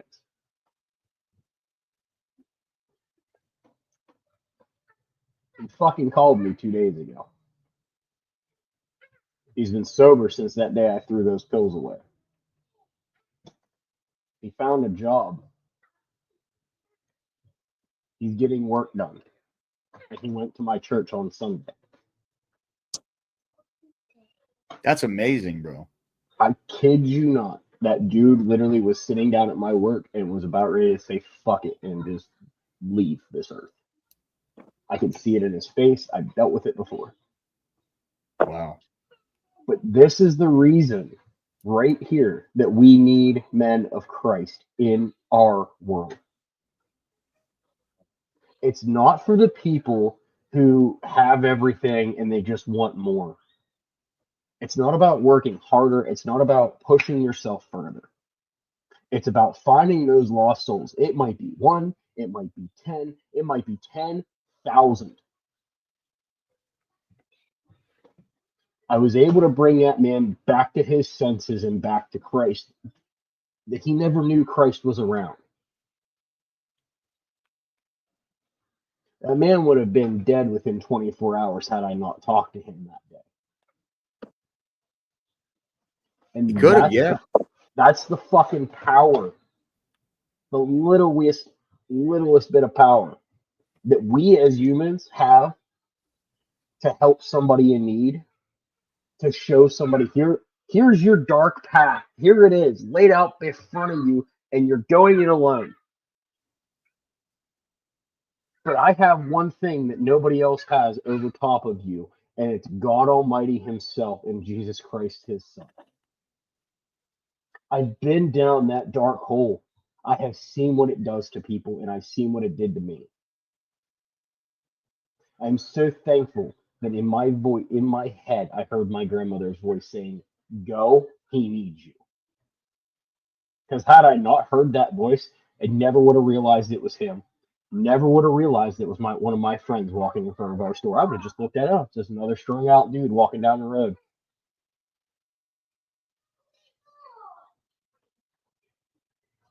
It's been 1 year today that my best friend took his life.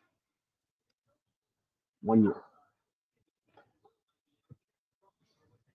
I wish I knew then what I knew now and what he was going through, that I could have stopped it. But I can't. I can forgive him for doing it, and I know that he's up in heaven, that he forgave himself finally that day.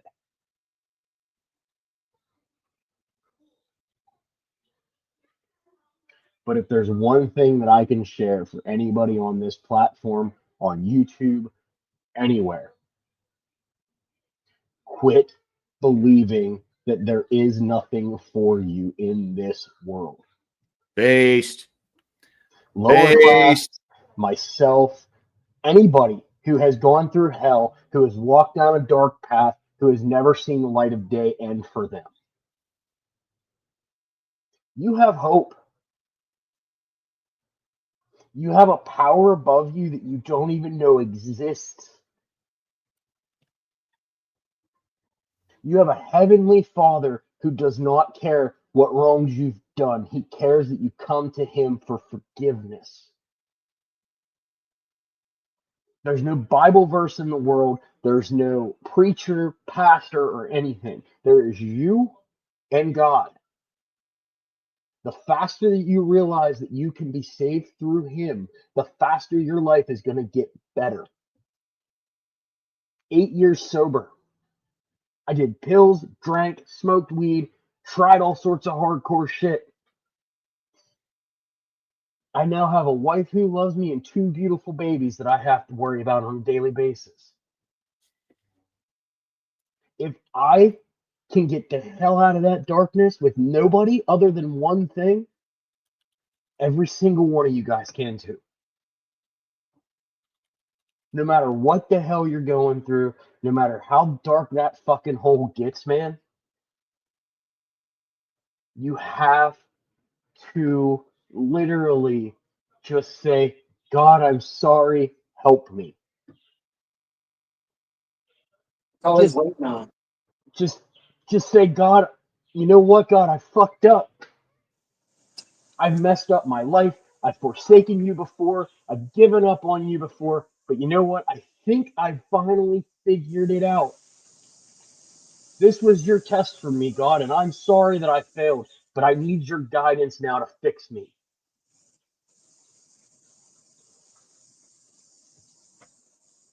Because now is the time that you need to get out of your own head.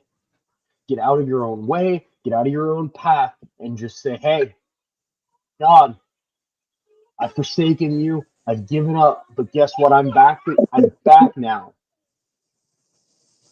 And I'm sorry that I've done this, but please show me what my light might bring. It takes one prayer. It takes one time of just acknowledging your sins and your faults to finally realize that you are your man enough to say that you can actually be somebody. I was homeless before I met my wife. I was probably one of the worst druggies or alcoholics you'd ever meet. I was a dick. I didn't give a fuck who was my friends, my family, none of them. But now I have everybody behind me saying, you know what? You've done this for 8 years now, man. Good job. I got to see my stepdad the first time in like 2 years this past weekend. My pop, who I have not seen for like 5-6 years, who moved to New Mexico, got to see him. First thing my pop says to me is, You don't look as strung out as you used to, kid. Did you finally learn your lesson? I did. I learned it. I learned it the hardest way that you possibly can. But guess what? I'm alive still. I gave up all those things and gave them back to God and said, you know what, God, I need you now. Hey, Graham, it's clicking now. I fucked up a lot of shit, man. I've done a lot of hard shit in my day. But if I can come back from that hell unscathed, so can anybody else that's having that problem. If you ever need anything, you have every option available to you and you're not willing to use it, use this one.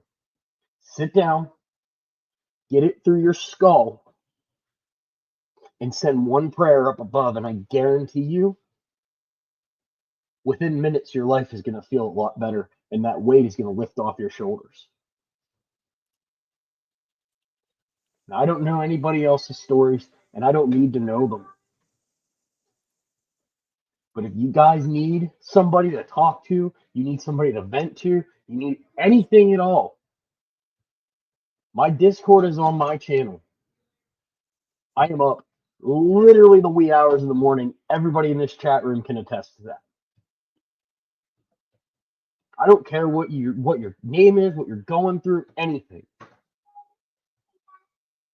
Get a hold of me. Call me, text me, shoot me a message. I don't care. I would rather talk to you for an hour than have to worry about hearing that you're no longer with us. Based. Absolutely based. Ashton, that was a great story, man. Thank you. Thanks. I've been literally jumping up and sharing, man. I've been sitting on that the entire time I've been in the car, taking my wife to work, taking my mother-in-law to work. Today is the day that my best friend committed suicide a year ago. He was one of the straight edge kids that ran with us fucking goofballs the entire time. Never drank, never smoked, never did shit. Didn't even know that he was going through hell. And if he would have just called me or just shot me a text, I would have dropped everything I had and fucking ran to him. Nuke says, I'll gladly put my channel in the Discord. Give me 1 second here. I gotta find how to do this. I'm a fucking boomer. Give me a second. Damn boomer.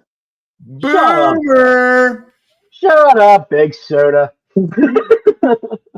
Hey, y'all don't hear that popping of the bacon sounds, do you? No, you're good. Okay. Tom Parr. How do I find my Discord thing to share?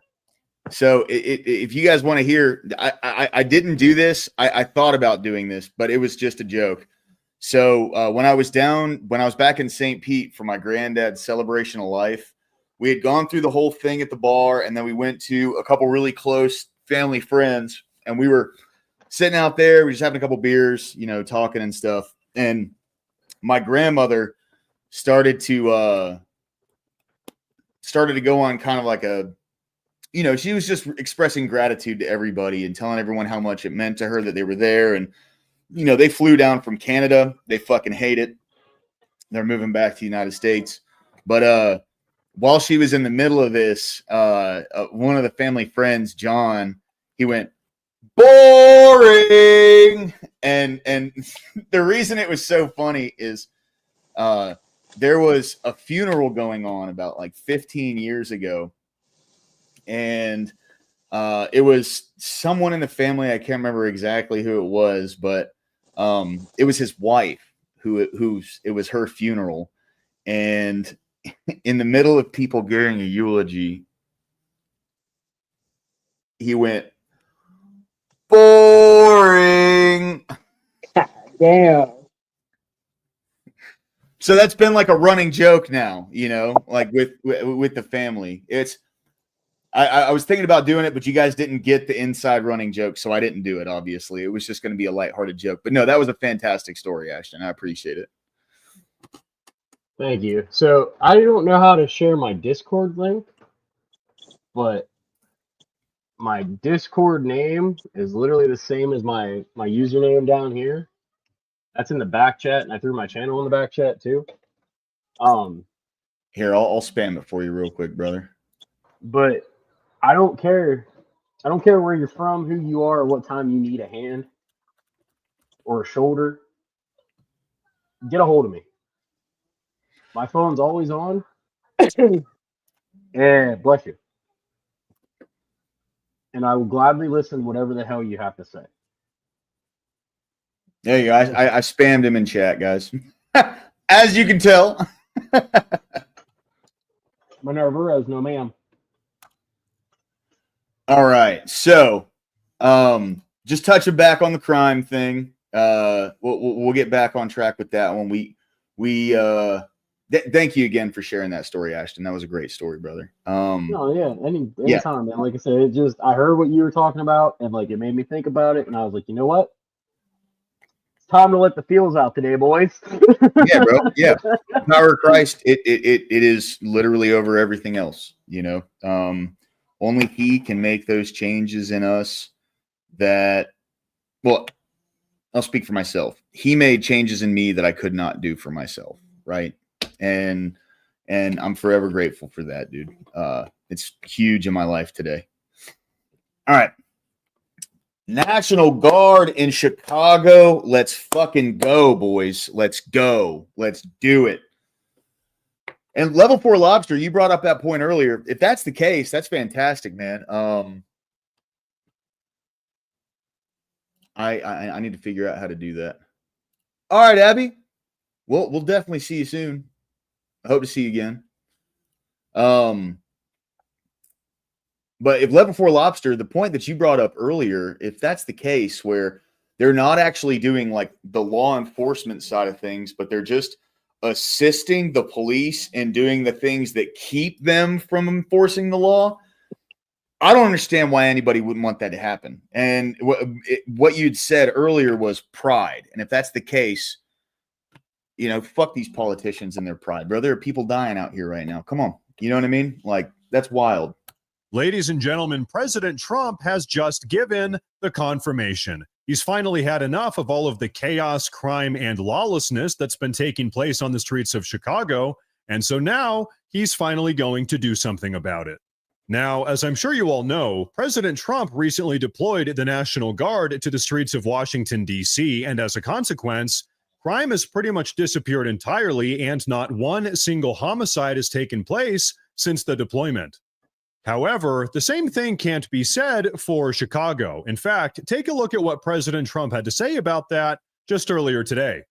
At least 54 people were shot in Chicago over the weekend. 8 people lost their lives. The last 2 weekends were similar. Chicago is the worst and most dangerous city in the world by far. Governor Pritzker needs help badly. He just doesn't know it yet. I will solve the crime problem fast, just like I did in Washington, D.C. Chicago will be safe again, and soon. Make America great again. Then President Trump went on to say, Chicago is the murder capital of the world. And you know what? You know what's going to help that problem? Illegal immigration. Let's bring all the fucking illegals to Chicago. That's not going to make things exponentially worse.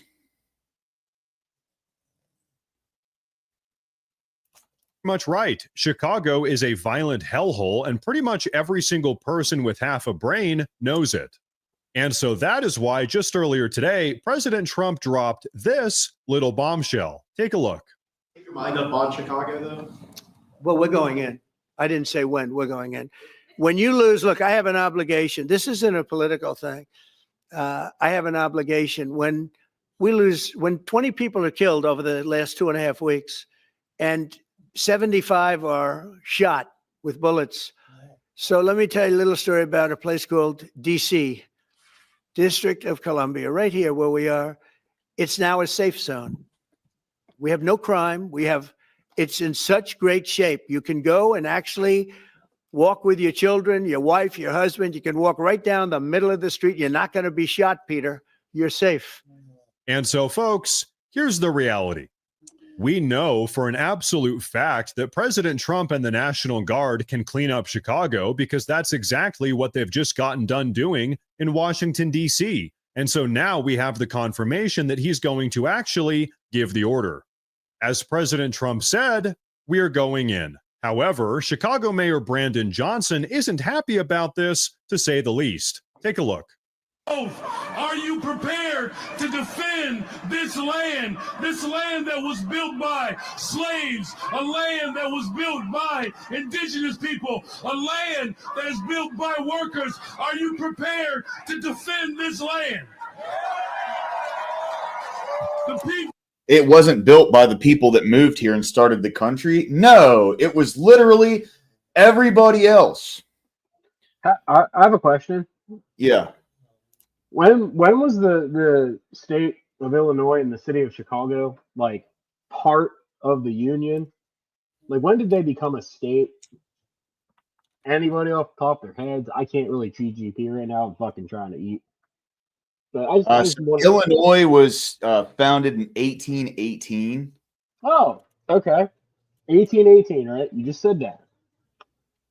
When did we get rid of slavery again? Like 50 years later. When were the indigenous people forced to build our cities? Never. It was built by men and women of our own country. Yes, it could have been slaves that helped build it.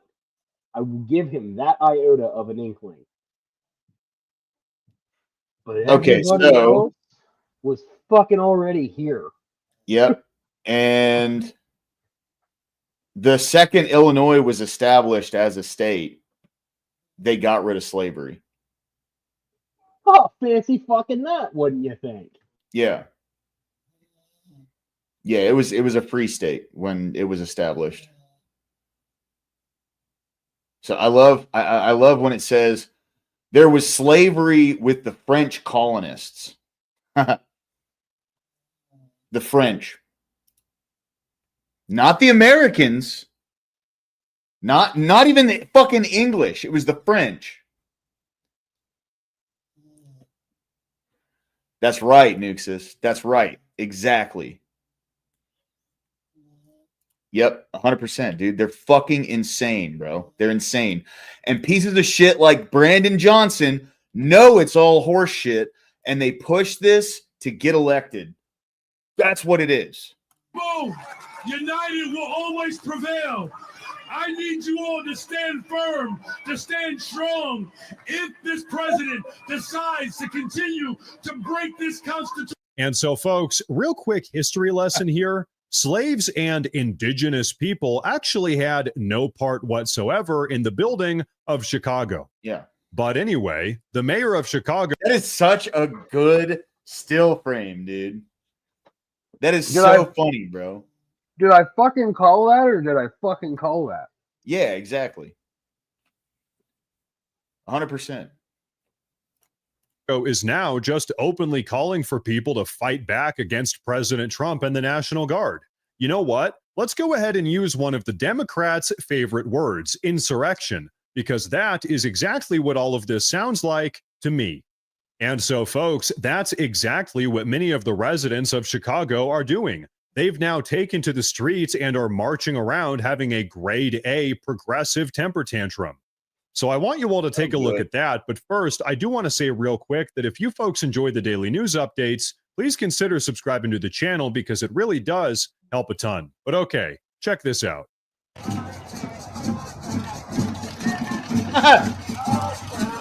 They have a Mexican flag. They weren't here whenever we built the city of Chicago. I'm so confused. Whoa, someone's roboting. That's my daughter. I'm sorry. Wait, is it me? No, you're good. I can hear you Okay. fine. No, that was me. He's got a robot daughter. No, my daughter has one of those little Minnie Mouse things that fucking twirls around and dances, and it's fucking a pain in the ass to try to shut off. But this is crazy. Why? How do Mexican flags have any relevance in even what they're protesting here?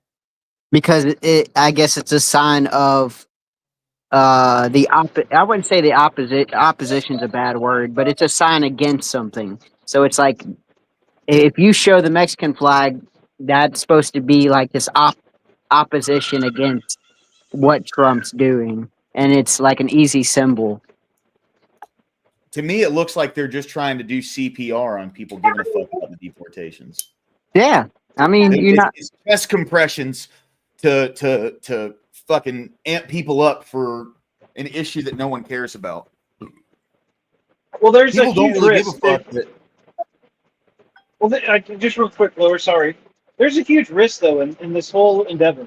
And everyone's kind of glossing over it on the supporting side of sending it in there. Like, Chicago is literally Iraq. There's a reason why it's called Chiraq. Yeah. And what happens when we send in these military personnel and one of them does get shot or one of them shoots someone else? Like, this is, and when you have this dumbass mayor saying we need to defend, like, he's just juicing up these people in these cities that they're setting it up for conflict, and that's just the worst case scenario. Right. Yeah. 100%. By that same token, I mean, they tried to use Trump's rhetoric to say that he was inciting violence, and so if they're not careful, they're going to wind up in the same trap. Yep. Yeah, but that trap is not going to work on them. They're Democrats. They get the get out of jail free card. This is only going to come down on the conservatives, like it always does. That's just how this works. The area that I would disagree is assaulting a federal officer is a federal offense, and so it would be quite easy to then go in there and arrest him on federal charges. Oh, 100%. Yeah. Yeah. Well, now I'm going to have to disagree with you again because DC just showed us that it doesn't matter if you assault a federal officer, even with it being a sandwich, with video evidence. People in a grand jury said, nope, we're good, nothing to see here. And I don't think Chicago is going to be much better when it comes to that. Well, you're actually, I think that's a very good point. The only thing I would I would say back to that is, should that stop us from trying? Because I mean, if we start saying, well, okay, well, now we won't go after them. Now we'll just not enforce our policies, and now we'll not, prevent these crime-infested areas from continuing to be crime-infested areas. Should we at least try to do that, even if there'll be a lot of resistance against it? No, I agree with you 110%. I am totally for trying this. Like I said, I feel like the better route would be going to red states with red cities to start and show that it can work. I'm not as gung-ho of excited about the idea of Chicago being next because there's so much risk that's involved that I don't know if it should be next. We should show this works and to have a track record so that when we do approach Chicago, we have enough under our belt to be like, listen, it worked here, here, and here. It's not working here. Why is that? Well, that's this mayor is telling people to get up and fight federal officers. And to be honest, the way it sounds like Trump's going to work this is he can't send in the National Guard like he did D.C., but what he is looking to do, it looks like, and this is just what I think I heard, don't quote me on 100%, but he's going to use the National Guard in order to get into Chicago as protection for ICE agents doing roundup in Chicago, because the federal government does have the authority to send ICE in, but then the federal government also has the authority to use the National Guard to defend federal agents. So that, I think, is the backdoor route that he's going to use to get into Chicago. Like I said, I'm with you. We should do something. Something should be done. I'm not saying what I'm saying because I don't think it should be done. I'm just saying we should be very careful because we are conservative. We are on the right. And it doesn't always work out for us because the media is not on our side. The media is not going to cover for us if something goes bad. They're only going to highlight anything that we do that is bad, and that's all you're going to see in the news. And then public opinion turns. Like, there's just so much risk in making Chicago next. I just don't know if it's the right move at this time. But hey, I just got back to the hub. I'm going to bounce out. I'll still listen, but I don't. I got to get out of work and get home sometime. But I'll still be listening. Oh, you're good, man, dude. Level 4 Lobster, dude. Thanks for jumping in, bro. It's always a pleasure talking to you, my dude. And I will say I agree with him. I think maybe tackling the easier goals first to show that the resistance we get with places like Chicago and Washington D.C. I think that's a pretty good idea. And if I'm Trump, I probably would have at least took that tad bit of information and actually started with some of these easier states or these more right leaning states. Yeah, dude, come to fucking Birmingham. We'll Fuck, get them go down to, there. Don't worry. Fuck, take them to fucking Philly. There you go. Like, honest to God, Philly, Pittsburgh, and Harrisburg are the only 3 big cities in PA that are Democrat anymore. 90 to 92% of the rest of the fucking state is red. Yeah. So, like, and to the point what Trump can do, here's how we could fix this, and it would piss the states off, but it would work legally. All Trump would have to do would be, oh, that's an insurrection. That's a national emergency. Martial law. Here is the National Guard. We are now going to stop a insurrection that's causing life and harm to the city of which is in the state, which is in the Federal Union of America. Yeah. You now can't do shit, Mayor. You know, he could have did that very easily. He's only got 4 years, so a lot of things that are reputation based that would hurt his reputation. He no longer has the thing hanging over him where, hey, I have to get reelected. No, it's a 4 years from now, so that could seem very likely and very doable because you don't have to worry about reputation. He just has to worry about results. Fuck the reputation factor, man. He never cared about his reputation to begin with. We'll see. I disagree. I think in his first term, I think there was a lot of things that he was worried about his reputation with, especially when you've seen the Black Lives Matter riots. Well, no, I agree with you. I agree with you on that. What I'm saying, fuck the reputation on, is the fact that, like you said, he doesn't have to worry about being reelected. That's true. But at the same time, and this is where I'll even play devil's advocate on myself, he has to worry about the next Republican getting into office. True, but to be fair, it's kind of like, well, especially if there's results behind it and he's able to do it soon enough, I don't know if it would follow the same way because, I mean, I don't know if we've had a prime example of like one Republican ruining it for the next Republican. I think a lot of times what we see is the shifting from, Democrat to Republican president. But with how much the Democratic Party has fallen, I don't know.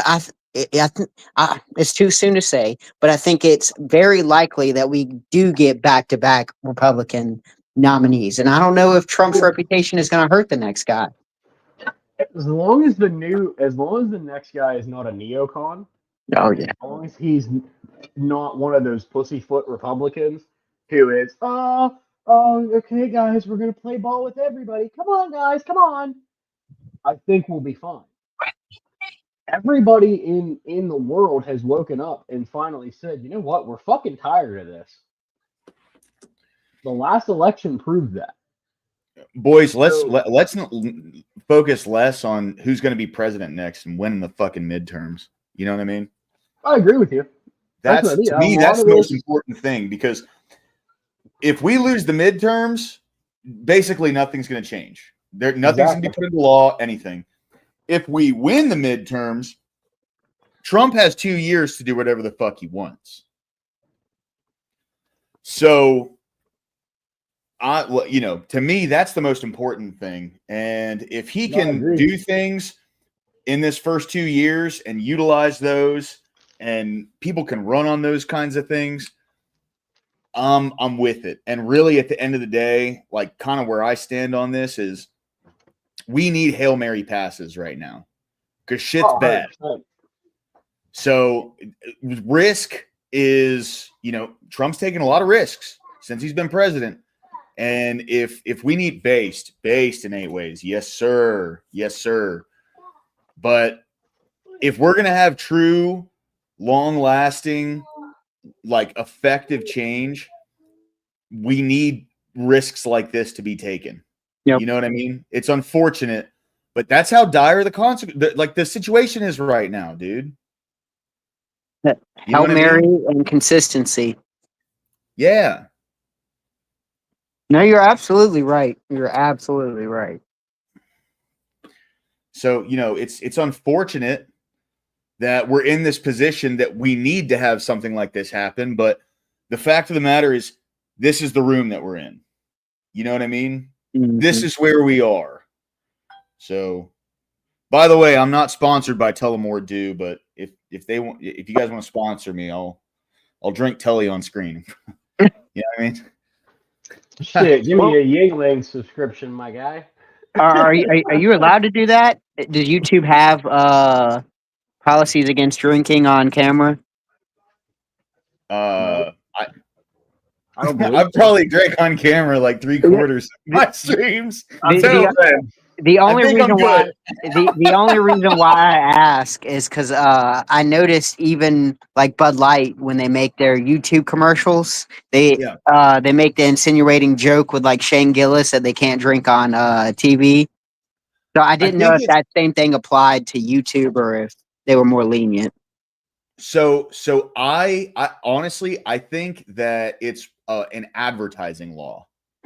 Oh, okay. If I'm not mistaken. Okay. So I'm not advertising.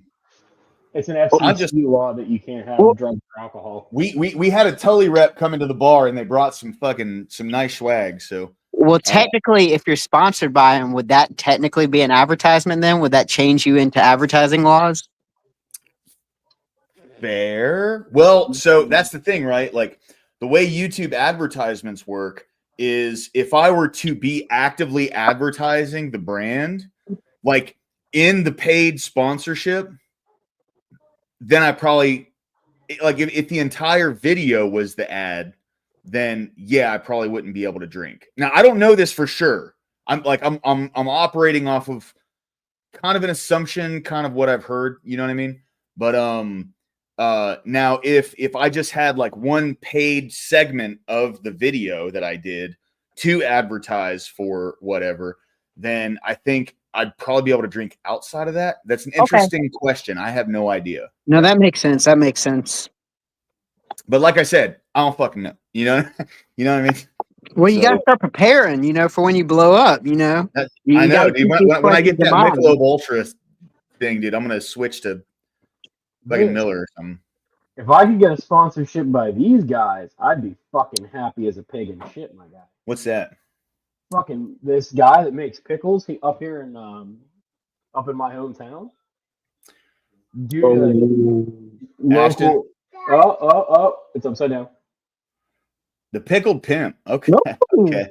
Dude, I'm a big fan of pickles. Oh man. These are jalapeno ranch. And like, damn. That's a jug. It's a whole quart. Abby coming in with the hard hitting questions here, man. For real though. How extreme we talking? How extreme? You want to know how extreme we talking? Try to take the guns. You'll find out how fucking extreme shit's gonna get. Okay. You come knock on my door and tell me I can't have my poo-pews no more. I'll show you how extreme real quick we can get around here. Dude, it was so funny. So I was at the bar, like, when I'm at work, I don't talk politics just because like the area I'm in, surprisingly, the area that I'm in is it's a bunch of rich people that live in lofts. It's the Birmingham Loft District, right? And they're all liberal. So I don't talk politics at work. The last thing I want to do is scare off any customers from the people that own the bar that I work at, right? So I was talking with the guy, and he was a cool guy. He was a nice guy. He's from Ottawa, which is like Canada's DC, basically. And I was talking with him, and we didn't talk politics. We were just talking bourbon and scotch and, wine and like just different alcohol stuff. Cause like I could talk about that shit forever. It's really interesting to me. And this dude starts going off on how, he likes living in Birmingham, but he wants to move back to Ottawa because of how many people here have guns. And he said, your Second Amendment is one of the downfalls of the society around here. And, the only thing I could say to him was, here's the thing, dude. There's more registered guns than there are people in this country. Okay. 90 to 95% of gun crimes are committed by people who don't legally own their guns. Yeah. And it's a safe assumption to say that there are probably more unregistered illegal guns than there are registered legal ones. So when you take away all of these people's ability to defend themselves, what are you left with? Anarchy. And he didn't have an answer. You're left with Canada. Based. But he didn't have an answer to that. That's just it. Okay. So all the gun crime, crybaby bullshit, all of that, it will never go anywhere. They will never be able to take the guns. Okay. Plus, the citizens own like 98% of the supply in America. Mm-hmm. I know, like, we talk about the military having guns and shit. The citizens own like 98% of them. Okay. So that's never going to happen. And luckily, the people who started this country understood that concept. And I hate saying this because it hurts my soul to praise the military industrial complex in any way. But man, did they not accelerate our ability to defend ourselves? Yep. I hate praising them, but man, that would be, we would probably honestly be fucked if it wasn't for the military industrial complex. I hate saying that. I fucking hate saying that, but it's just the truth. Well, Never Lucky Rubber Ducky. What's going on, my brother? Good to see you, man. Good to see you. You cannot invade the mainland United States. There'd be a rifle behind every blade of grass. One of my favorite quotes, dude. One of my favorite quotes. So that's the thing. No one's ever going to invade the country. That's why the way that the way that other countries try to topple us is financially and culturally. That's it. They cannot take this country by force, and they never will. Okay? They could try. Exactly. No one's ever going to take this country by force. There's two mountain ranges. Why do you think we have millions of people pouring in over borders and the government protecting them?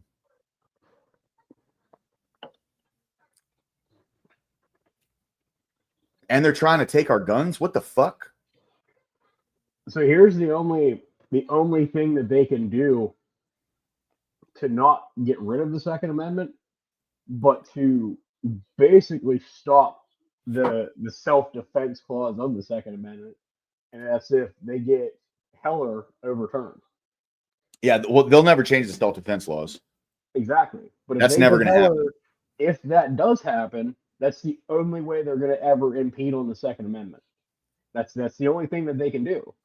Even then, they're not going to have enough of actual people to go out and say, go to this person's house and tell them to give you their guns. Because the first second that happens, you're going to see the exact reason why the Second Amendment was issued in the first place. Yeah. I mean, here's the thing. They can try as much as they might to go after the Second Amendment. It'll never happen. Yeah, they can't. They can change it. It'll never But it'll happen. never happen because there goes the United States. Well, They need first, like what is it, like a 75% of states 80% to vote for it, to vote Yeah. for like an amendment in order to I make think it an a thing. amendment. I think I'm gonna pull it up now just to see how many votes to change it. Amendment. Oh, hey, look at that, ChatGPT. Two-thirds of both the House and the Senate or National Convention, and then ratified by 3/4 of the states. So 38 out of 50 states have to allow it, and 2/3 of the House and the Senate. So over 70 people in the Senate and like 145 people in the House of or no, 180 people in the House of Representatives have to agree on this, and 3/4 of the fucking states have to sit there and go, "Yeah, we're gonna do that." But Adam Price, welcome back, dude. Good to see you, man. Haven't seen you in a while. We can own tanks, Doomerang. Ain't that some shit?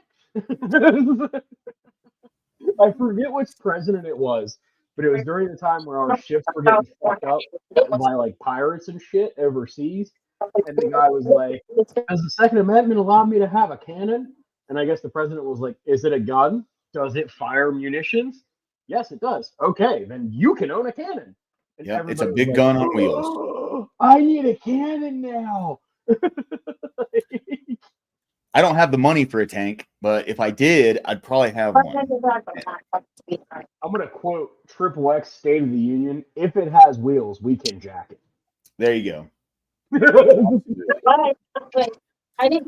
With the consensus done early, we might be able to take over the midterms just because the population decreased and the seats are gone, so the power is slowly. Yeah.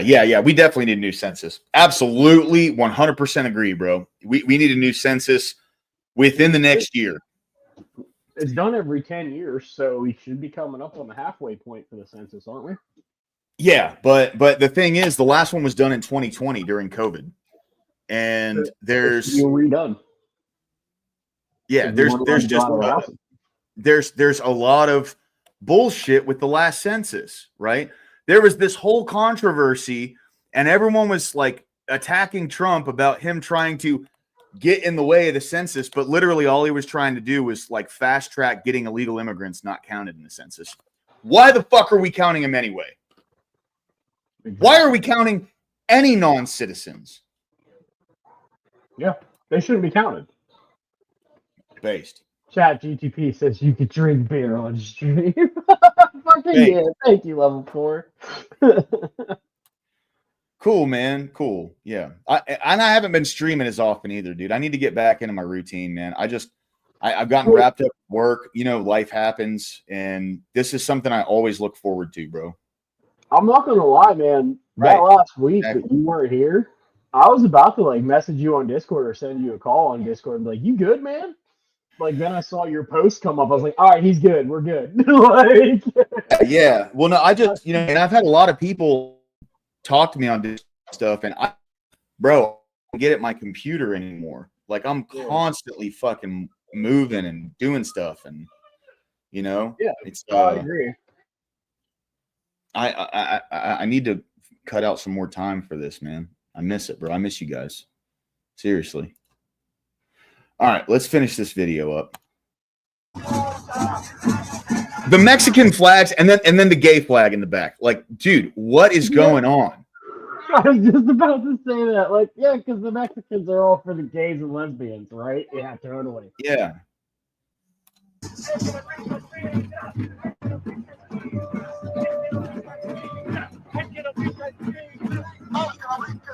Homie be jumping around like he knows how to speak Spanish.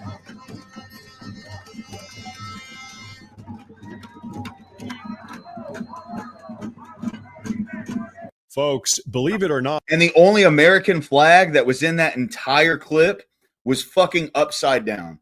Go fuck yourselves, dude. Seriously. Go fuck yourselves, bro. Did you see it was not just an American flag? It was one of those fucking half-ass flags with the American flag on the bottom and the Mexican flag up top. No, yeah. I saw those, but then the only actual American flag in that whole clip was upside down. Yeah. No, I agree with Scott too. Census is also used for representation. It's how we ended up with the brother marrier and the horse face lady from New York.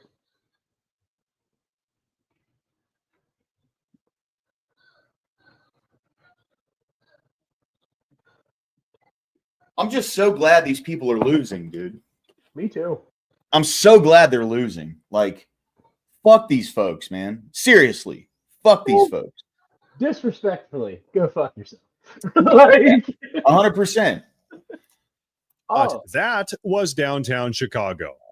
When we talk about the tens of millions of illegal aliens that have invaded and occupied our country, this is exactly what we're talking about. They're waving foreign flags, speaking a foreign language, and trying to undermine the democratic will of the American people.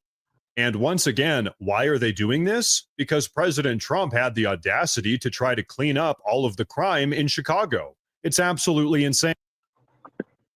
How dare Trump? I mean, somebody get that man a broom. Just look at these people. Idiots. What's wild is that there's so much passion to get ICE and the National Guard and Trump out of Chicago. But then when we start talking about the issues of Chicago, like high crime rate, high murder rate, high gang rate, none of these people give a damn. It's Trump's fault somehow. Probably. I mean, there's probably some people that could do some mental gymnastics to try and blame it on Trump. It's insane. It's pure insanity. Yeah. Like they'll literally make up anything they can, dude. They want. But you know what? While we're talking about all of Chicago's violent crime, take a look at what Chicago Mayor Brandon Johnson had to say about that. These guns come from red states. They're coming from Indiana. The damn red state. They're coming from Mississippi. They are coming from Louisiana. You know what's so dumb about this That is the argument? harsh reality. What? It is, well, then why don't these states have this bad of an issue with their murder rates or gang or violent rates? It's like, oh, so they just come across your border, and then what you're saying, your citizens are so bad that they use other states' guns to then commit massive amounts of crime? Yeah. That's the only conclusion. Yeah. Yeah. So your people suck. That's it. I mean, that's. I guess it makes more sense to blame the guns than to blame your own citizens. I had this discussion on 10th Man's last Sunday. I was on his panel for a little bit with a guy, and the guy tried to say that it was illegal to purchase a firearm in another state and drive over state lines with it. I said, then how would you be able to purchase the firearm in the first place if you had an out-of-state ID and you weren't allowed to do that? And the guy said, well, you're committing a felony. I said, no, you're not. Because they wouldn't fucking sell it to you. Tell them to build a wall. Fucking lobster, dude. Coming up with the fucking clutch comment. But anyway, dude was going off on a tangent. Like, you can't buy guns. You can buy guns in another state, but you'll get arrested. Like, are you dumb? Like, are you fucking retarded? Like, literally. Because if you couldn't legally do it, they would not sell it to you with an out-of-state license. Yeah. Yeah. Quick side note, guys. I heard a really funny joke yesterday, and I want to tell this to you. All right. So a guy was talking to me, and he said, there's porn everywhere, and we can't get away from it. I was talking to a guy a few days ago, and he told me to turn to channel 614. It's incredible. So I'm standing in front of the TV, and it was absolutely disgusting. It was an old man with his dick in his hand. And then I realized I hadn't turned the TV on. Oh, Jesus fuck. Dude, I don't know. That shit was fucking hilarious to me. I don't know. Hey, Ashton, dude, good to see you, man. I was saying you're gonna drop out and go get the misses. So, my brothers in Christ, stay fast, stay strong. Don't forget, always fucking have God in your heart, and He'll never let you down. And Hell yeah, dude. Always good to see you, buddy. And may we all have peace and love, Love you, and brother. serenity.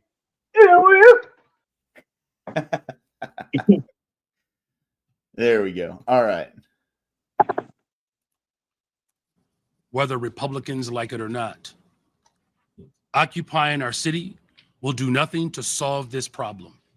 So, yeah, he's actually trying to blame Chicago's massive violent crime problem on red conservative states. Really, this is just yet another perfect example of the far left progressive mindset. When their own incompetent policies inevitably fail, and they always do, they just turn around and blame the Republicans. So you know what? Why don't we go ahead and take a look at something that I can promise you all of the far left progressives don't want you to know about. The top 19 most violent cities in the country. There's home. Old Birmingham. Is this an order from most dangerous to least dangerous? Yeah. With violent crime per capita. Wow, Alabama's gotten up there. Yeah, buddy. Good Lord. Well, it was worse a few years ago. That's the thing with Randall Woodfin. It's gotten better. That's like I can say that since he took office, he's changed some shit. Seriously. So not just. It is what it is. I'll back him on that. Well, once there's a culture around it, it's hard to just come in and enact policies and just fix it overnight. Yeah. So to give him some credit, because from everything you've talked about, he sounds like he's a man for the job or a good man for the job. It's just the problem is once you get that festering culture that comes with it, it's real hard to just get rid of it overnight. Yeah. And one of the issues is people don't want to be cops here. You know what I mean? Like they're begging people to join the force. You know what I'm saying? Oh yeah. So it's just it's an unfortunate thing, but it's a thing nonetheless. And then plus you have people who are out of state on a national level creating this animosity toward cops. And that affects these states that, well, hey, we need the cops, and it's just a shit show.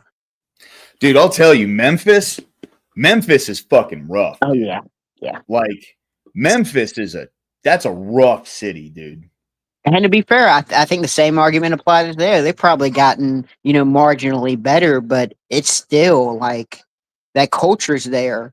I mean, I hate to throw it back to rap music, but it's kind of like a lot of times with the rap music, you can see the culture of, gang violence, of, murder, of violence inside of the culture. And I mean, Memphis is a hot spot for that type of stuff. Yeah. No, dude, Randall Woodfin, he's a young guy. You know what really like the thing about Randall Woodfin that made me like him straight up, it was the way that he handled the riots during COVID. Yep. So he's a young black guy. So he was out there. He was like marching with them, like the cops were marching with them. He got fined like $10,000 for taking down some Confederate statue, which, to be fair, I'm not for tearing down like statues from places where the Confederacy actually was, but Birmingham wasn't even a city when the Confederacy fell. Yep. Like it was established after the Civil War. That's why they call it Magic City, because they established Birmingham, and then Andrew Carnegie invested a bunch of money into stripping Red Mountain of all the iron ore. that was in it, right? Like there's a bunch of old mines and stuff. They don't want you to go down there because it's dangerous, but people still do. Oh yeah. But there's a bunch of old iron mines and stuff here, and so he took down this Confederate monument that was down in Lynn Park, sorry, and that night people started fucking rioting and shit. So his whole thing was he went live and like he took off his mask and he was like, I was fucking with y'all. Okay. Yeah. I marched with you. I did everything. Go the fuck home or you're getting shot. That's basically what he said. And I was immediately like, all right, I like this guy. Yeah, babe. You know what I'm saying, dude? Well, he said, fuck off out the streets. The riots here lasted not even 2 hours. Well, you'd be shocked when people get threatened with, gun violence, how quickly they'll stop their shenanigans. Oh, 100%, dude. That's all it takes. That's the thing. To stop these fucking lunatics from burning cities down, all you have to do is give a little pushback. They're pussy. Yep. The issue is when you have politicians that are literally willing to do nothing.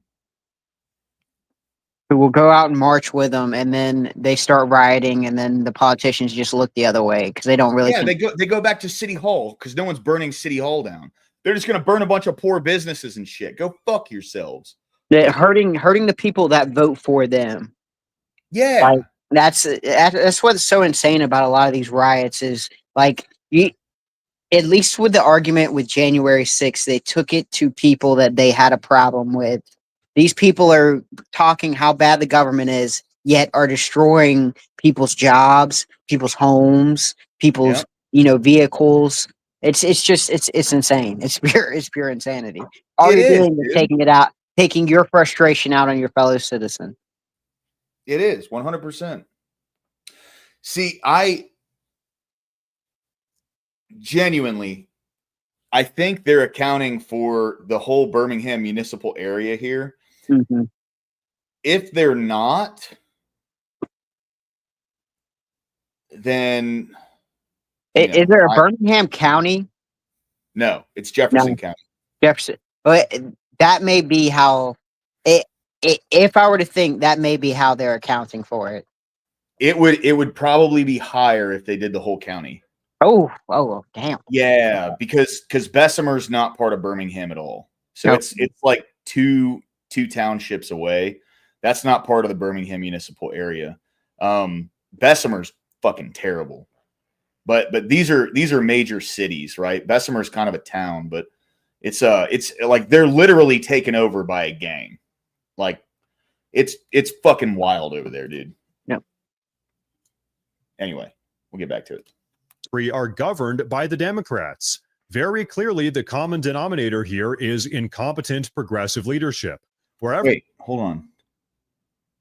Why is these numbers are weird? So like it goes from Birmingham 1351 to Washington D.C. 926, 925, 924, 892, then back up to 1300.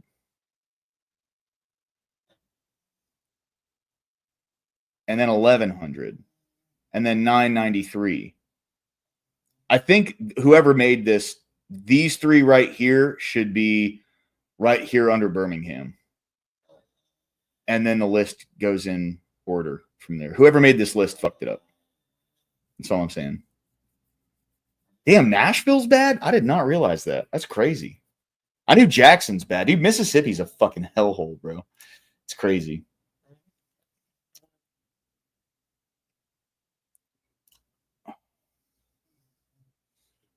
Yeah, no, that's fair. Well, so one thing the news will try to do is not report on local crimes as much to make it seem like your area isn't that bad. You know what I mean? Because there's probably a lot of shit that goes on here that doesn't even get fucking talked about. You know what I mean? But also, you know, when these dudes that come in from Bessemer, and Eastlake and shit that are selling drugs here, and they get in fucking firefights in the streets, it's a multiple people get hit all at once. You know what I mean? So that could have to do with it too. And they don't even fucking report on a lot of this shit. You just hear it. Like you'll be in a decent district, and then like, you know, off in the distance, you'll hear people fucking popping at each other. It's Birmingham's weird, dude. I'm not saying this is like murder capital, everything of the country or whatever, but it definitely is like it's weird, you know. There's a lot of folks. So like the money around here really comes from the townships, right? The money that comes to the city. So it comes from there's Homewood, Vestavia Hills, Mountain Brook, Hoover. You know, there's areas around here where people like they'll drive to Birmingham for some of the restaurants, but then they take their ass back home to their safe ass township, right? Yeah. Like if your tag is a month expired and you drive through Mountain Brook, you're getting pulled over, right? But when I bought my car, I didn't even have a license, and my tag expired in 2020, and I didn't get pulled over until 2023. Damn, that's 3-year stretch. Damn. Yeah, dude. Yeah. Well, because like I my license got revoked back in 2015. I was a dumbass 22-year-old drinking and driving. I got a DUI, got caught driving on it a bunch of times. Like my license got yanked. So it took me a long time, like after I got sober, to start like paying into it and paying all the money I needed to pay, because I still had the state of Florida a bunch of money and all this, and finally got that shit handled, you know. But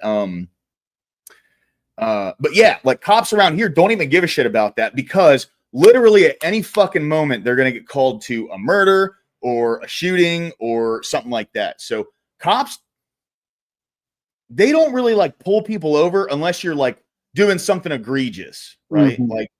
Like one of the issues we had here recently was expedition driving, and it wasn't even like citizens that were getting hurt, like just regular everyday people. It was these people who were doing the expedition driving, fucking hanging out the side of the car, like sitting on the window with one arm holding themselves in and going woo, while cars are spinning and stuff, and then cars flipping over on top of them. Oh. That's why they like really put the hammer down on expedition driving. But these motherfuckers still go out in the middle of 5 Points and do donuts and shit in the middle of the night, right? And it's like there's drunk drivers all over the place, and people can't drive here sober, let alone drunk. So like, you know, like when it's not until like lives actually become on the line. Yeah. But they're starting to crack into the fucking drug dealers around here, dude. I don't know if you were around earlier when I told that story about what happened at the bar last night, but that was crazy. Did you hear that? No, I didn't. So Dauber's closed early because it was pretty slow. Mhm. So I went to a bar that's about like half a block away called Dave's. And I was sitting out front. As I had like walked out, when I got my beer, I was talking to a guy in there. And then as I was walking out, I went, "Hey man, God loves you, just so you know," and like walked out. Well, as they were like closing the bar down and people started funneling out, he came out, and then another guy came out, and he walked up and he was like, "Hey man, just want to let you know, I really needed to hear that. Like, that was incredible. Thank you." And I was like, "Yeah, man, you know," we just sat there and kind of talked about God and stuff. And I noticed as we were all having a conversation, because it was me and my buddy Mike, and we were just sitting out there getting like one last beer and calling it a night. And so this guy came up, and he was kind of just sitting there, and he was looking at me. And I looked over, "What's up, dude? How you doing?" He was like, "Hey, so you guys like Christians?" I was like, "I am," you know. And then, you know, the other guys there were like, I haven't gone to church or anything in a long time. Definitely like love talking about it, or, you know, this is something I've been considering, whatever, yada, yada. And so, you know, kind of like talked with him for a little bit, whatever. And then he goes, "Well, are you guys willing to pray for me? Because I'm kind of a bad drug addict." And I was like, "Yeah, man, sure." So like we all prayed for him. And after we got done praying, this guy gave me one of the most genuine hugs I have ever felt. I mean, like, it really felt like that guy needed that fucking prayer. And he gave me a big ass hug, dude. And then a radio went off in his pocket. you know what I mean? And then this big black dude with dreads came around the corner, and both of them went like, all right, bro, let's go. And then they both just walked off. What? Like, he was an undercover cop, dude. I was gonna say, I was picking up that vibe. Like, what the fuck?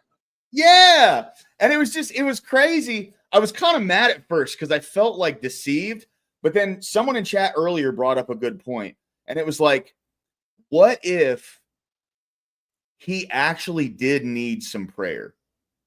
Maybe not because he's a drug addict, but maybe he just needed someone to pray for him because, yeah, Nuxus, yeah, 100%, dude. That's exactly how it happened. And it was funny because me and the guys that were out there were kind of like we like looked at each other and it was like, God loves you guys. I'm heading out. You know what I mean? And then we all left. But he does put himself in situations that are quite dangerous and unpredictable. Yeah. Especially if he's, you know, trying to seek someone who's selling drugs to sell to him. Right. So, I mean, the thought could have been genuine. The reasoning behind it may not have much been. I don't know, dude. Yeah. But like that dude like gave me, no, he was not an addict. I don't think so, man. I mean, he didn't really look like it. I used to be. Gang knows gang with that.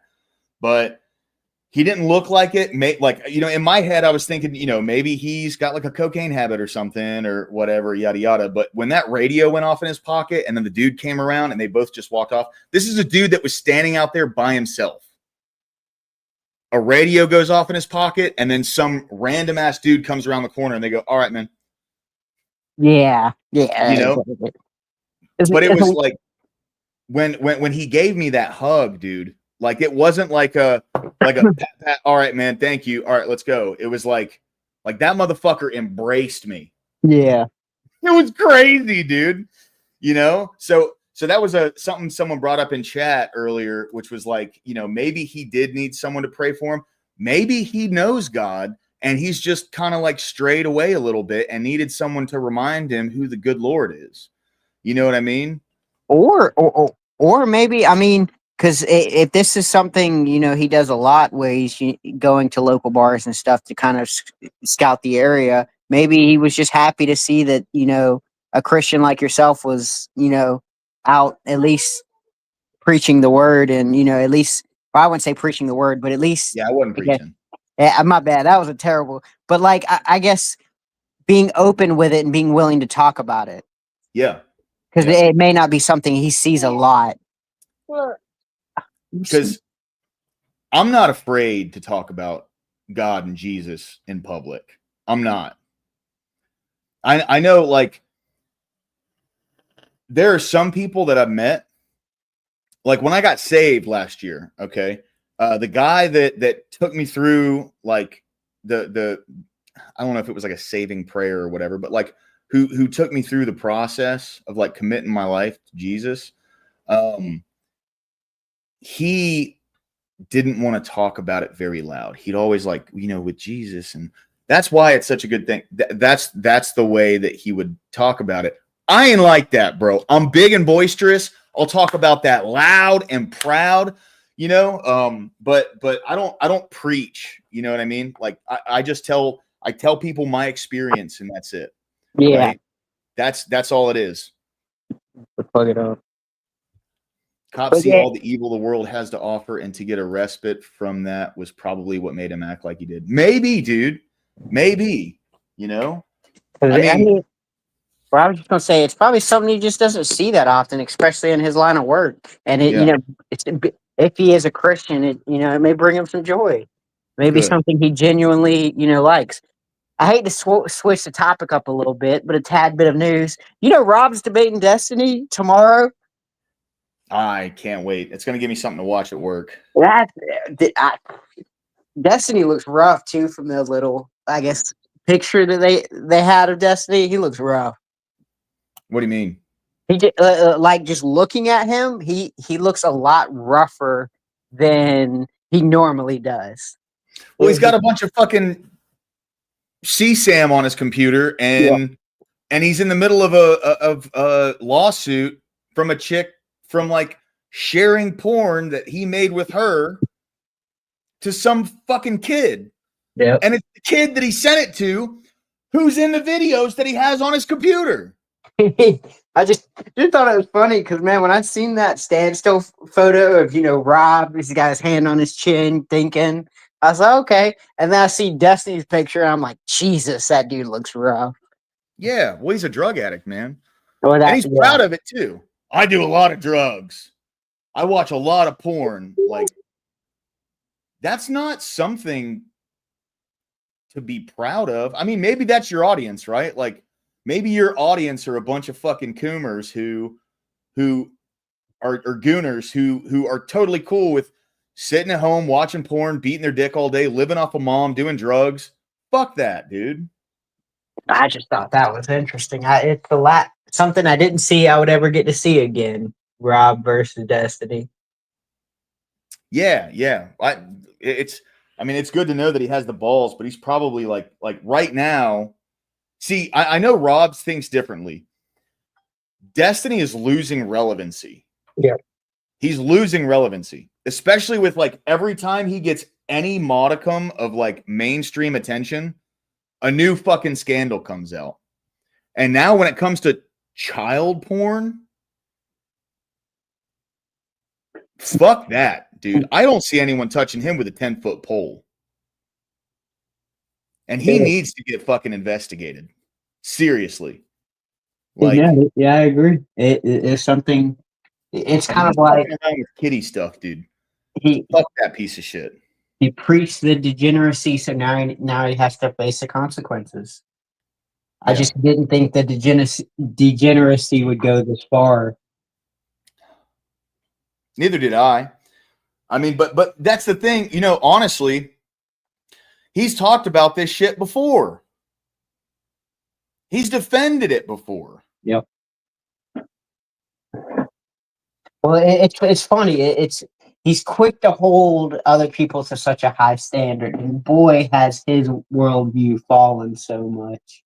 Yeah, he better not talk about fucking Epstein ever again. Or Andrew Tate, or any other person that he's talked about probably in the last year and a half. Yeah. We're winning, boys. We're winning. We're getting so many wins, it's hard to keep up with them. Yep. That's it right there, Lobster. See, that's the thing is Trump is the only thing that they can unite on. That's the only thing. They can't unite on anything else. And to be fair, they've been relying on it so much. I mean, it's not as strong as a force as it used to be. Yeah. It used to be a very uniting force for them. I mean, to be fair, it's probably helped them win elections. But now, boy, they've relied on it so much that they have nothing else to rely on. Well, see, that's the thing, dude, is like, what's going to happen when Trump's never around? Get blown out. I mean, they have nothing. We're going to get a 48 state landslide. Because dude, there's a lot of people. That's the thing. There are a lot. His name's like Stephen Bunnell, I think. But there's a lot of people who disagree with all the trans stuff. Trans is not like a super popular thing. It's a very fringe amount of people that like totally support it. And it's a very fringe amount of people who, like an even more fringe amount of people who actually identify that way.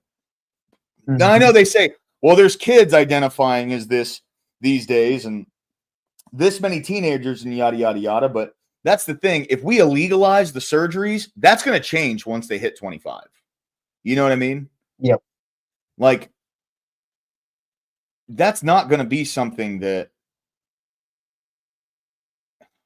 I just, I would also argue the main support that's kept this trans stuff going is the fact that most people generally don't care about the issue, but it always sounds nice to say, hey, you know, they have a right to exist and, you know, they deserve their rights too.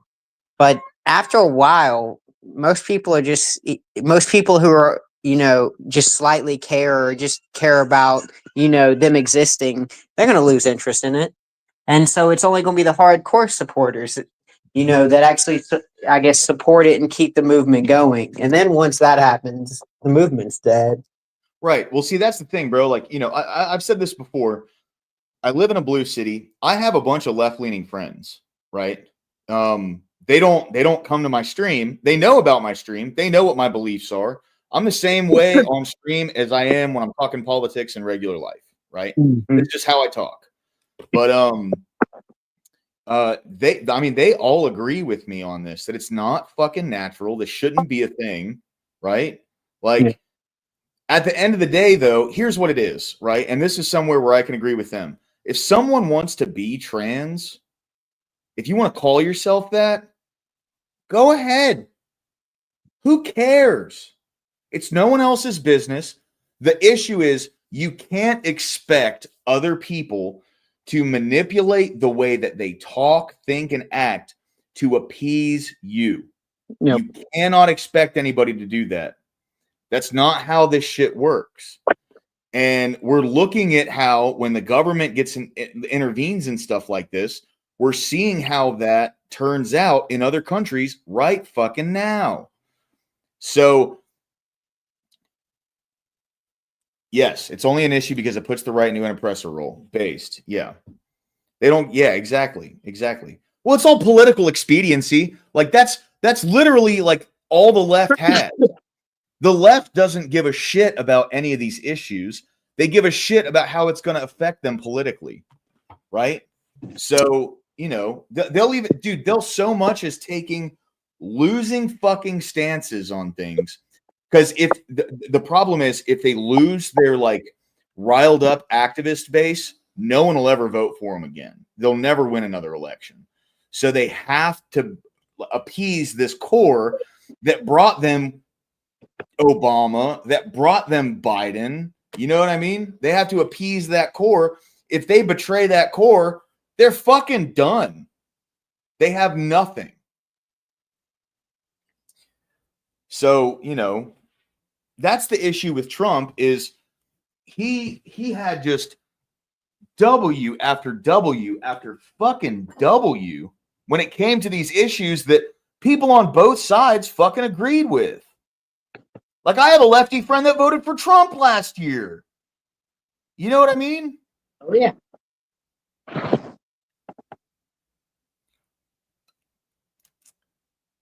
They need perpetual revolutionaries. Exactly. And all that's going to lead to at the end of the day is some fake communist who is worth like, you know, $90 million, who's going to tell everybody that they deserve the same thing. But what they're going to leave out is the fact that you get the same thing as everyone else. You don't get the same thing as me. And you never will get the same thing as me. Because equality is a lie. Equality, equity, all that shit, it's all a lie. There's no such thing. It's an unnatural phenomenon. Yeah. Because the only way you can get equality is when you have to make it. Yep. That's like when we look at nature, or we look at, you know, kind of, laws of physics is probably a dumb thing to say, but it's when you look there, for some reason there's natural hierarchies that just exist all over the world. And for there to be equality, we would have to interfere in that and actively force, I guess, all these aspects to then become equal. And then you realize, well, it just can't happen because, like, how can we force everything to be equal? Because equality is a lie.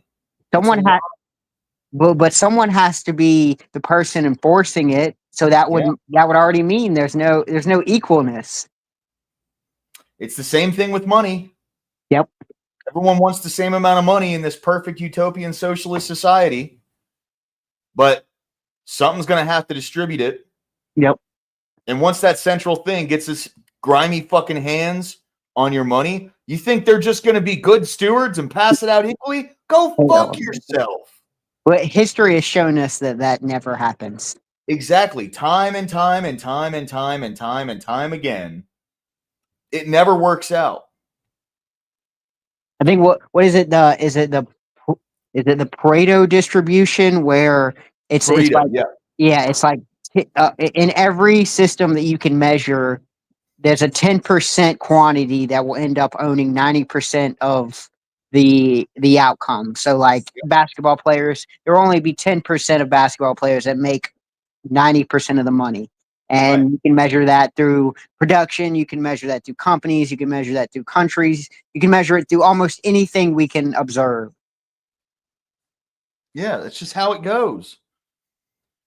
But the issue is, so here's the thing. That 10% does not have control of the rest of the income and wealth, right? Socialism is them trying to get their fucking grimy, dirty hands on it. They want to they want their cut, but they also want to control everyone else's cut. Yep. Go fuck yourself. And they want to hide it under the guise of equality. And then they make the 90% pay for it. Yep. Get fucked. Okay? Get fucked. That's all I have to say. It's as simple as that. Yeah. For the Democrats are calling the shots, total anarchy ensues. That much is crystal clear. And so that is why Illinois Governor J.B. Pritzker had this to say. Take a look. You're going to hear people, especially this past weekend, 54 shot, 7 dead. Yeah. They're going to say the city's not safe. Would you ask your friends to ride the L after midnight or after, 9 o'clock at night even to come down to the city from O'Hare? Look, big cities have crime. There's no doubt about it. But let's just pay attention to what President Trump is doing.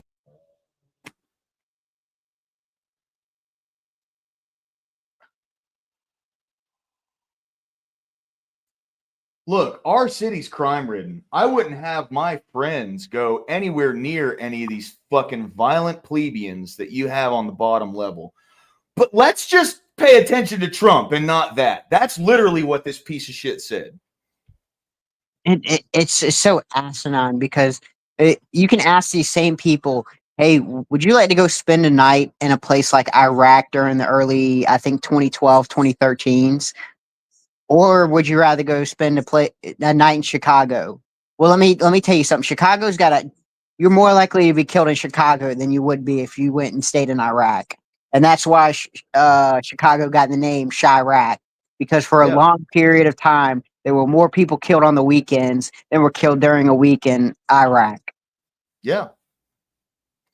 All right. And it's crazy how they try and downplay it. I know you're going to hear about all these murders, but just think about what Trump's doing. And it's like, what? I want to bring up what Nuxus says here. And this may be a hot take, but this is what makes me a capitalist, right? Straight up. You need people to have exorbitant amounts of money. You need it. Yep. If there aren't people who accrue large amounts of money, it makes the rest of the money worth less. Yep. When there's less money in supply, it's worth more. Yep. When it's accrued by people who are billionaires and millionaires and such, it's kept out of the supply. Mm-hmm.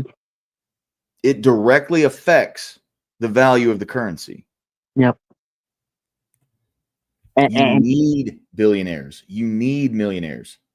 And also, if they were to just take all their money and hoard it like they claim they do, then you would see kind of you would see a less stable economy.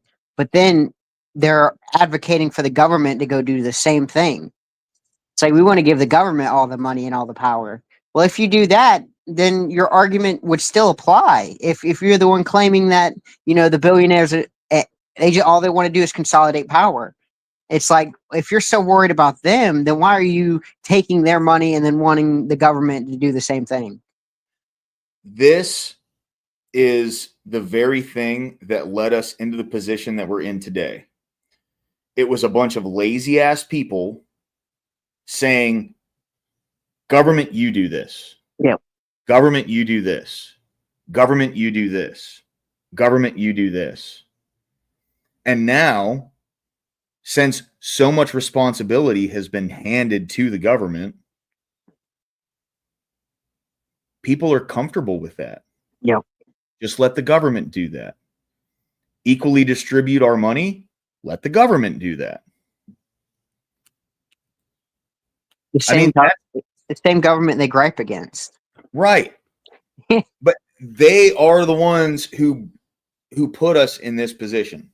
Yeah, absolutely. That's the thing is like, during COVID, and I told all my fucking crazy Democrat friends who wanted me to get the shot and who wanted me to wear a mask and do all this, I was like, bro, you don't want to give the government this kind of power, because when someone's in power that you don't like, they're going to exercise it. Yep. And look where we are, baby. Here we are. And to be fair, it's probably one of my only gripes with Trump calling the National Guard as, I guess, I wouldn't even say aggressively, but it's probably my only gripe against him using the National Guard is, oh, well, I know the Democrats are going to use this against us. I mean, technically it's already, I guess, just codified under law, but, that would be my only gripe to the National Guard stuff is the fact that, I know the Democrats are going to use it against me, but to be fair, they were going to use it against me either way. Yeah. So better me use the big stick while I got the chance than the come around comes around and then I'm the one getting beaten by the big stick. Yeah, because dude, it was coming. Yeah. It was coming. There's people talking about how who was the prosecutor that was going after Trump that he's got the real big case. Is it Jack Smith? Yeah. Jack Smith, there's talk that he was like planning to have this whole UN tribunal and start throwing like thousands of people into international prison. Yeah. Trump included, right? Like they were planning on doing the thing, bro. Fuck these people. Oh yeah. All right, let's get back to Fat Boy here. Targeting Chicago, which I'm not exactly skinny, right? But whatever. He's overlooking red states that have much higher crime rates. And so that, ladies and gentlemen, was yet another classic case. See, notice he said red states, but he didn't say blue cities, right? Mm-hmm. Well, that's the only he has to frame the argument because the argument makes no sense unless he frames it. Because if he were to say, "Oh, look at these red states with their big cities," he just shot himself in the foot. Because when we look at these big cities, they're all Democrat. Yeah, apparently Michigan's a red state now. Good. Left deflection. You see, the governor of Illinois doesn't want to talk about Chicago's rampant violent crime. Instead, he'd rather talk about how the mean old President Trump is unjustly targeting him and all of the violent criminals in Chicago. And also, real quick, by the way, crime is not just part and parcel of living in a big city. In fact, there are plenty of big cities across the country and the entire world that aren't anywhere near as crime-ridden as Chicago. Tolerating crime is a choice, it's a conscious decision, and the far-left progressives have very clearly made their choice. And so, ladies and gentlemen, that is why it's so massive that President Trump has finally given the confirmation that sending the National Guard into Chicago isn't a matter of if, really, it's only a matter of when. And so, folks, I'll tell you what, thank God for that, because that is what it's going to take to finally start putting America first.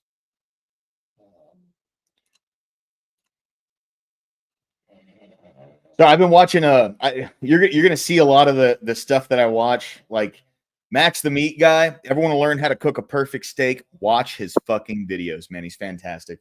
Also, explore with us. That's my true crime fix. You know what I mean? Anyway. There was, I don't know if you've ever seen his videos used to come up a good bit, but there used to be this gentleman who would go and he would just go to random spots of the world, and he would just kind of survive a couple of days. He's kind of like Bear Grylls, but he was really only on YouTube. Sometimes he would take his kids out there and stuff like that. His channel just shut down not that long ago. Wasn't he he was the guy that he would like cook steaks on the coals? Yep. Yeah, dude, I've seen his stuff. It's cool, man. I shouldn't say his channel was shut down, but I think he ended up wrapping it up about a week ago. Yeah, he retired it. All right, give me just a sec. Yeah, 100% Amaged. Ewu's wild, dude. I'm gonna use the bathroom real quick, and then we're gonna get in the word. How about that? Perfect. All right.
Man, I'm glad I muted my mic. Wait, what's going on? Oh, Abby, thanks for stopping by. I appreciate it. I'm glad I muted my mic, dude. I had straight fucking drum roll butt, man. Ooh. So bad, dude. All right. I had to carry my daughter to her room. Fell asleep in the chair. I looked over and she just passed out, and I'm like, damn, that can't be comfortable. Dude, chat's roasting you, right? Yeah, I think they heard my grunt.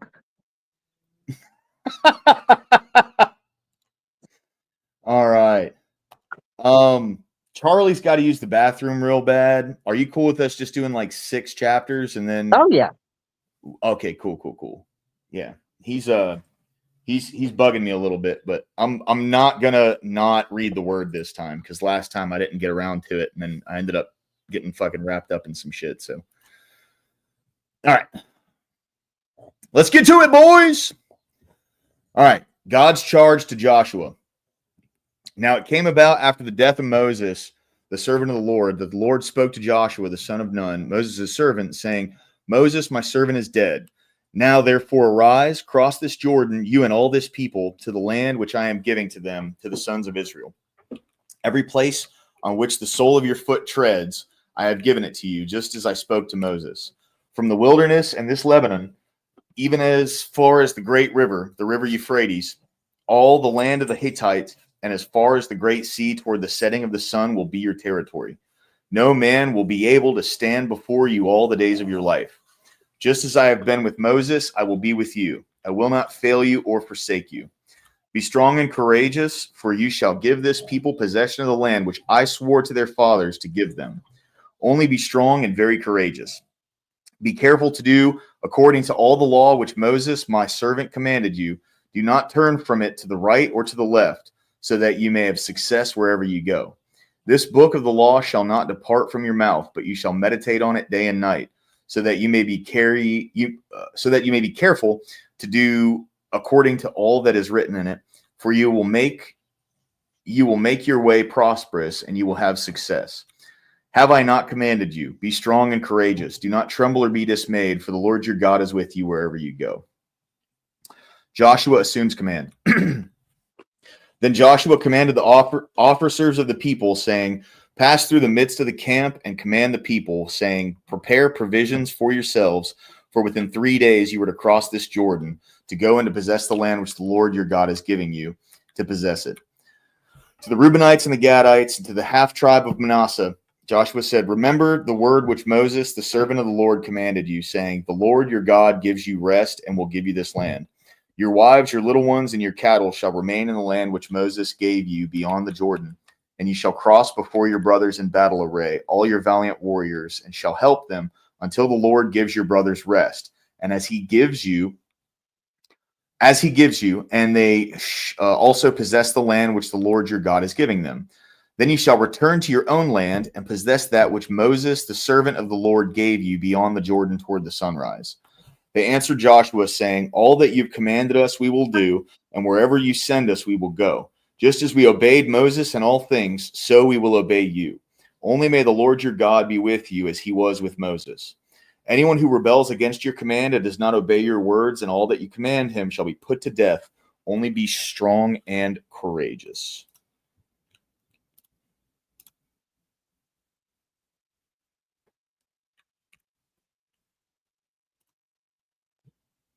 Corey? Yeah, my bad. I was getting my You're good. Do your thing, man. Yeah. Do your thing. I'm gonna grab a beer. I'll be right back. Give me 30 seconds. I got to plug in the charger. Okay.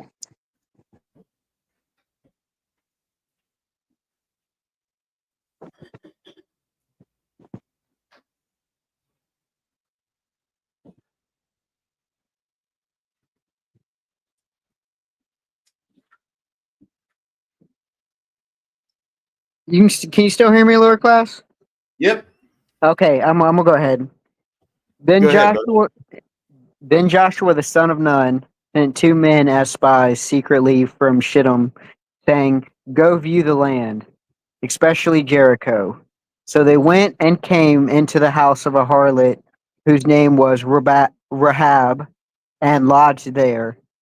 It was told the king of Jericho, saying, behold, men from the sons of Israel have come here tonight to search out the land.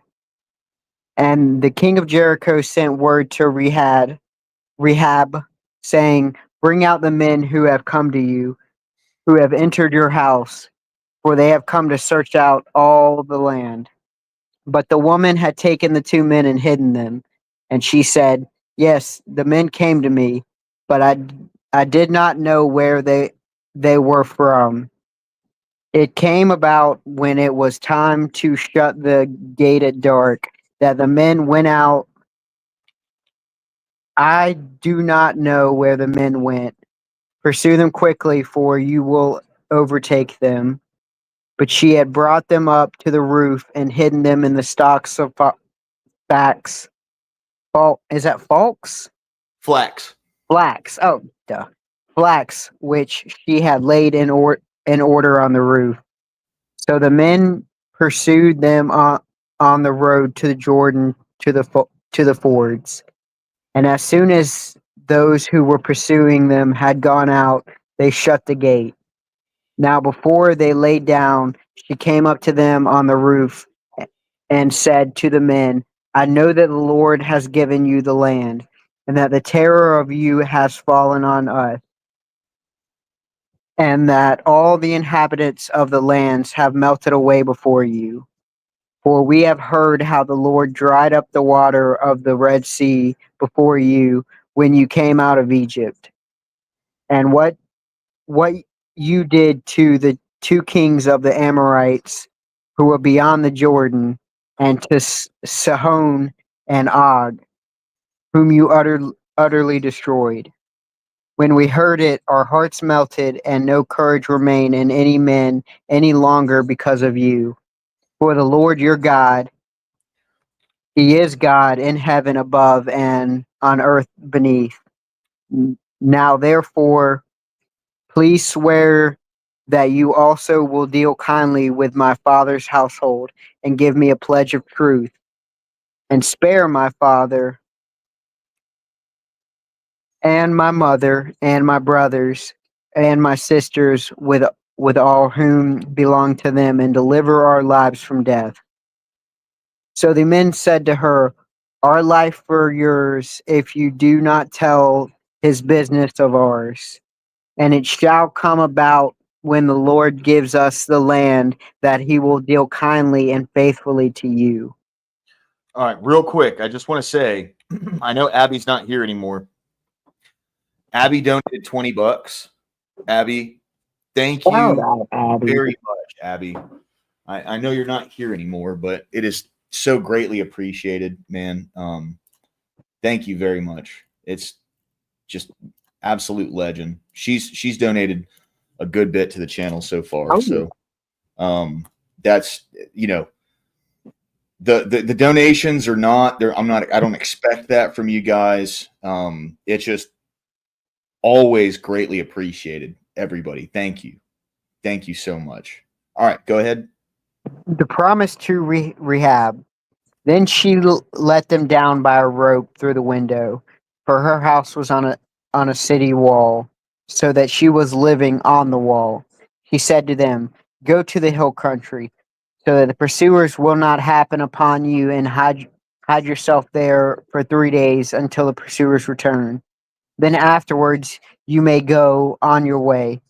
The men said to her, We shall be free from this oath to you, which you have made us swear, unless when we come into the land, you tie this cord of scarlet thread in the window throughout which you let us down, and gather to yourself into the house all your father's household. It shall come about that anyone who goes out of the door of your house into the streets, and his blood shall be on his own head, and we shall be free. But anyone who is with you in the house, his blood shall be on our head if a hand is laid on him. But if you tell this business of ours, then we shall be free from the oath which you made us swear. She said, According to your words, so be it. So she sent them away, and they departed. She tied the scarlet cord in the window. They departed and came to the hill country, and remained there for 3 days until the pursuers returned. Now the pursuers had sought them all along the road and had not found them. Then the two men returned and came down from the hill country and crossed over and came to Joshua the son of Nun. And they related to him all that had happened to them. They said to Joshua, "Surely the Lord has given all the land into our hands. Moreover, all the inhabitants of the land have melted away before us." Sorry. You're fine. All right.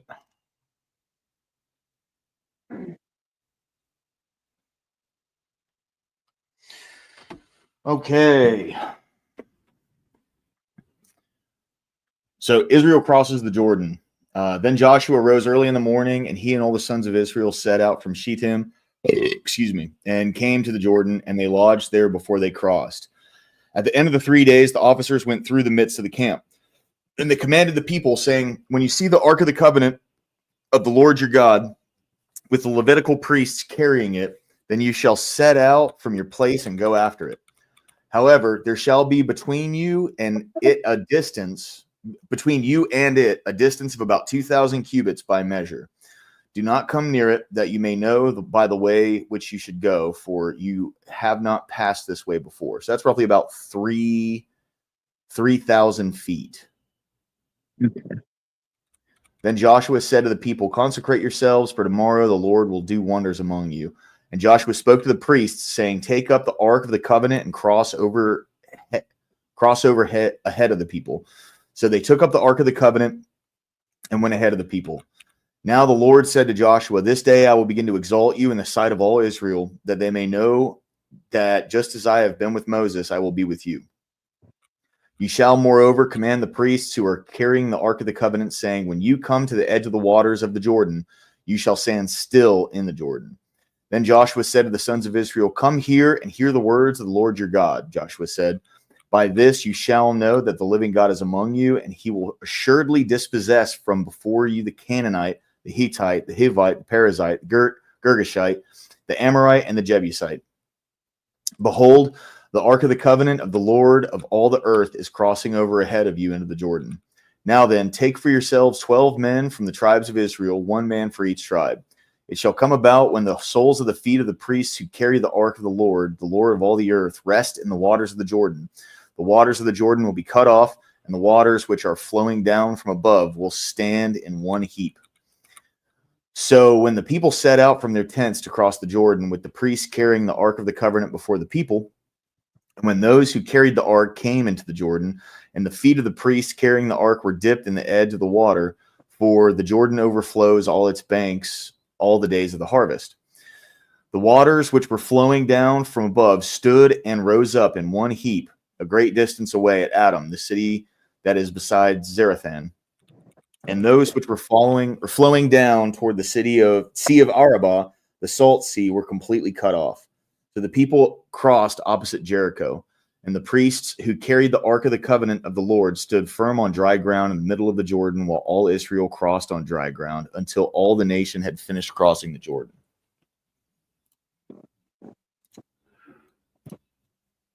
Memorial stones from Jordan. Now, when all the nations had finished crossing the Jordan, the Lord spoke to Joshua, saying, "Take for yourselves 12 men from the people, one man from each tribe, and command them, saying, Take up for yourselves 12 stones from here out of the middle of the Jordan, from the place where the priest's feet are standing firm, and carry them over with you, and lay them down in the lodging place where you will lodge tonight." So Joshua called the 12 men who he had appointed from the sons of Israel, one man from each tribe. Joshua said to them, "Cross again to the ark of the Lord your God into the middle of the Jordan. Each of you take up a stone on his shoulder, according to the number of the tribes of the son of Israel. Let this be a sign among you, so that when your children ask later, saying, 'What do these stones mean to you?' then you shall say to them, 'Because the waters of Jordan were cut off before the ark of the covenant of the Lord. When it crossed the Jordan, the waters of the Jordan were cut off. So these stones shall become a memorial to the sons of Israel forever. Thus the sons of Israel did as Joshua commanded, and took up 12 stones from the middle of the Jordan, just as the Lord spoke to Joshua, according to the number of tribes of the son of Israel. And they carried them over with them to the lodging place, and put them down there. Then Joshua set up 12 stones in the middle of the Jordan, at the place where the feet of the priests were carried, the ark of the covenant were standing, and they are there to this day. For the priests who carried the ark were standing in the middle of the Jordan until everything was completed that the Lord had commanded Joshua to speak to the people. According to all that Moses had commanded Joshua, the people hurried and crossed. And when all the people had finished crossing the ark of the Lord, the priests crossed before the people. The sons of Reuben and the sons of Gad and the half tribe of Manasseh crossing over the battle array before the sons of Israel, just as Moses had spoken to them. About 40,000 equal for war crossed for battle before the Lord to the desert plains of Jericho. On that day the Lord exalted Joshua in the sight of all Israel, so that they revered him just as they had revered Moses all the days of his life. Now the Lord said to Joshua, command the priest who carry the ark of the testimony that they come up from Jordan. So Joshua commanded the priest, saying, come up from the Jordan.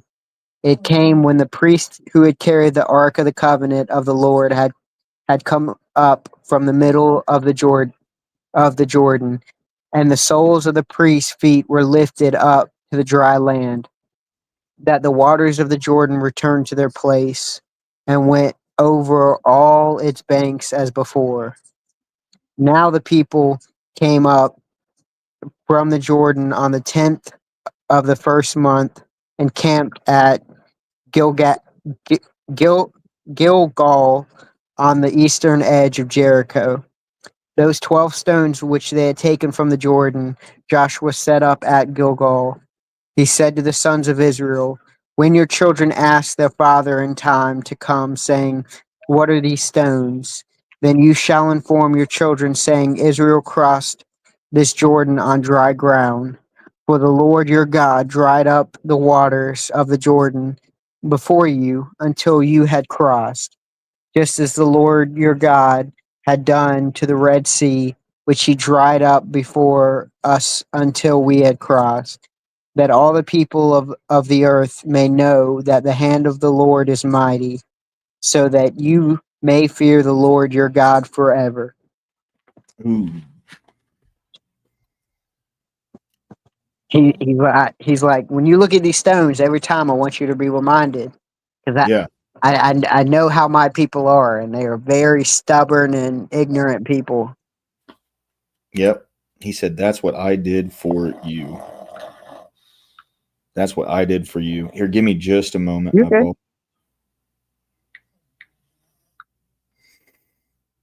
Sorry, I need to check something.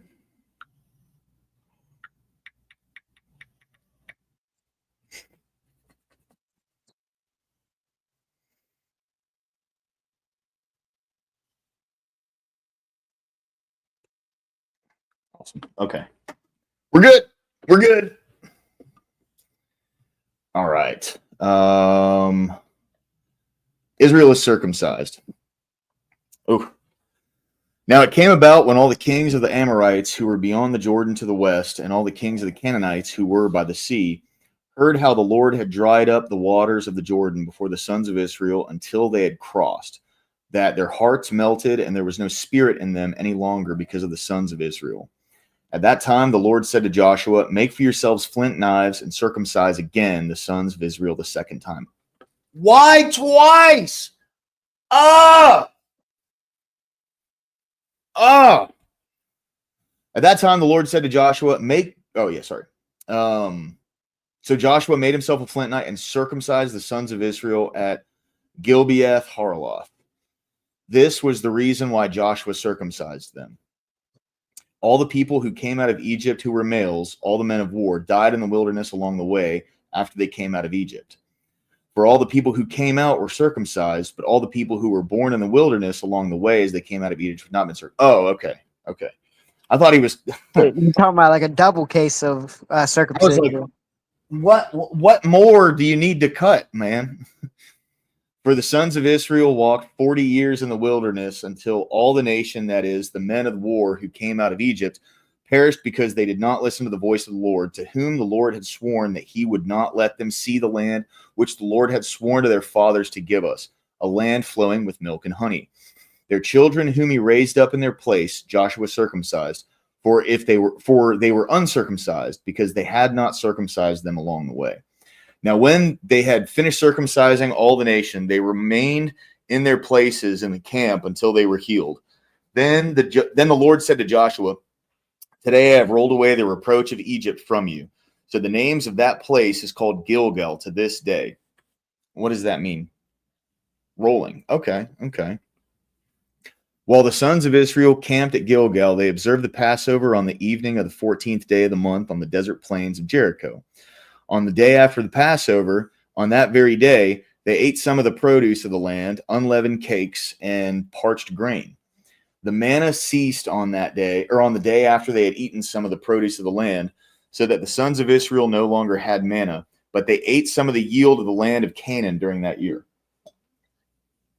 Now it came about when Joshua was by Jericho that he lifted up his eyes and looked, and behold, a man was standing opposite him with his sword drawn in his hand. And Joshua went to him and said, Are you for us or for our adversaries? He said, No, rather I indeed come now as captain of the host of the Lord. And Joshua fell on his face to the earth and bowed down and said to him, What is my Lord to say to his servant? And the captain of the Lord's host said to Joshua, Remove your sandals from your feet, for the place where you are standing is holy. And Joshua did so.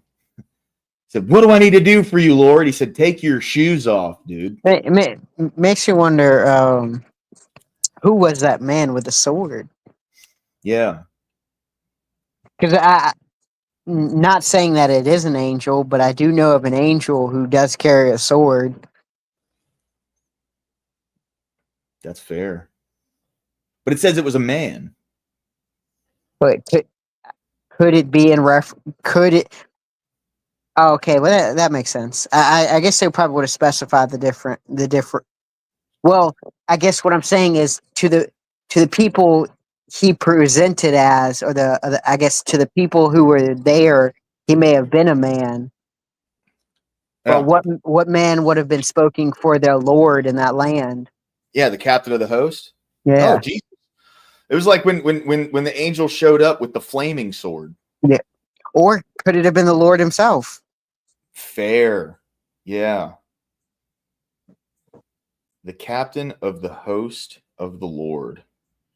That's an interesting passage. Or it is, I guess, could it be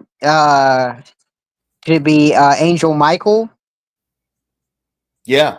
Because I mean, to me, he would seem like, I guess, I don't know. I guess I'm digging too much deep into it because I don't know many other angels that are shown carrying a sword.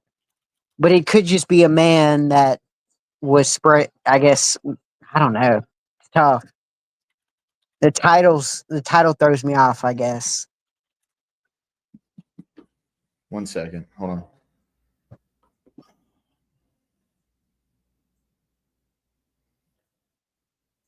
Yeah, it says, okay, so here it says, the title Captain of the Lord's Host, mentioned in Joshua 5:13-15, is an encounter in which the Catholic Church, along with other Christian denominations, believes Joshua is in the presence of a divine figure. Many interpretations, including some Catholic ones, identify this figure as a pre-incarnate appearance of Jesus Christ, asserting that Joshua was kneeling before God. More broadly, the beliefs of the Catholic Church are rooted in a Trinitarian understanding of God and the saving work of Jesus Christ, expressed through scripture, tradition, 7 sacraments, and the structure of authority that traces back to the apostles. Okay. I guess I could argue the captain of the host. Well, when Jesus had his last dinner with the disciples, I mean, to me, it would seem like that could be a representation of the captain of the host. Yeah. Yeah, he was literally like the host of the last dinner. Yep. It says the conquest of Jericho. Now Israel was tightly shut down because of the sons of Israel. Excuse me. Now Jericho was tightly shut down because of the sons of Israel. No one went out and no one came in. The Lord said to Joshua, "See, I have given Jericho into your hands, and its king and the valiant warriors. You shall march around the city, all the men of war circling the city once. You shall do this for 6 days.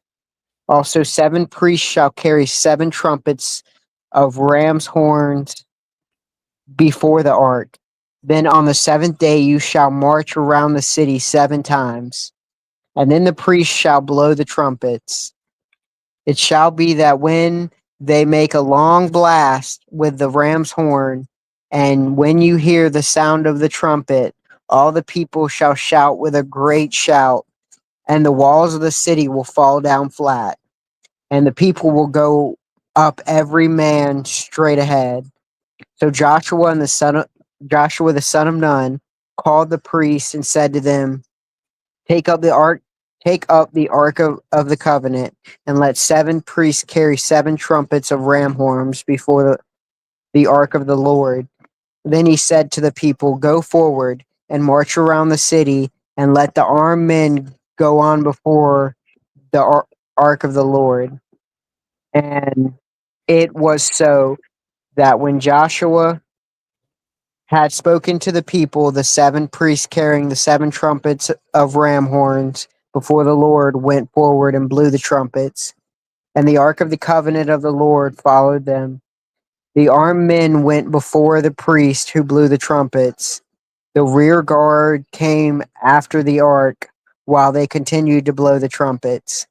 But Joshua commanded the people, saying, You shall not shout, nor let your voice be heard, nor let a word proceed out of your mouth until the day I tell you, shout. Then you shall shout. So he had the ark of the Lord taken around the city, circling it once. Then they came into the camp and spent the night in the camp. Now Joshua rose early in the morning, and the priests took up the ark of the Lord. The 7 priests carrying the 7 trumpets of ram's horns before the ark of the Lord went on continually and blew the trumpets, and the armed men went before them, and the rear guard came after the ark of the Lord while they continued to blow the trumpets. Thus, the 2nd day they marched around the city once and returned to the camp. They did so for 6 days. Then on the 7th day they rose early at the dawning of the day and marched around the city in the same manner 7 times. Only on that day they marched around the city 7 times. At the 7th time, when the priests blew the trumpets, and Joshua said to the people, Shout, for the Lord has given you the city. The city shall be under the ban. It and all that is in it belongs to the Lord. Only Rahab, the harlot, and all who are with her in her house shall live, because she hid the messenger whom we sent. But as for you, only keep yourselves from the things under the ban, so that you do not covet them and take some of the things under the ban. Make the camp of Israel accursed and bring trouble on it. But all the silver and gold and articles of bronze and iron are holy to the Lord. They shall go into the treasury of the Lord. So the people shouted, and priests blew the trumpets. And when the people heard the sound of the trumpets, the people shouted with a great shout, and then the walls fell down. So that the people went up into the city, every man straight ahead. They took the city. They utterly destroyed everything in the city, both man and woman, young and old, ox and sheep, or ox and sheep and donkey, with the edge of the sword. Joshua said to the two men who had spied out the land, "Go into the harlot's house and bring the woman and all she has out of there, as you have sworn to her." So the young men who were spies went in and brought out Rahab and her father and her mother and her brothers and all she had. They also brought out all of her relatives and placed them outside the camp of Israel. They burned the city with fire and all that was within it, all that was in it.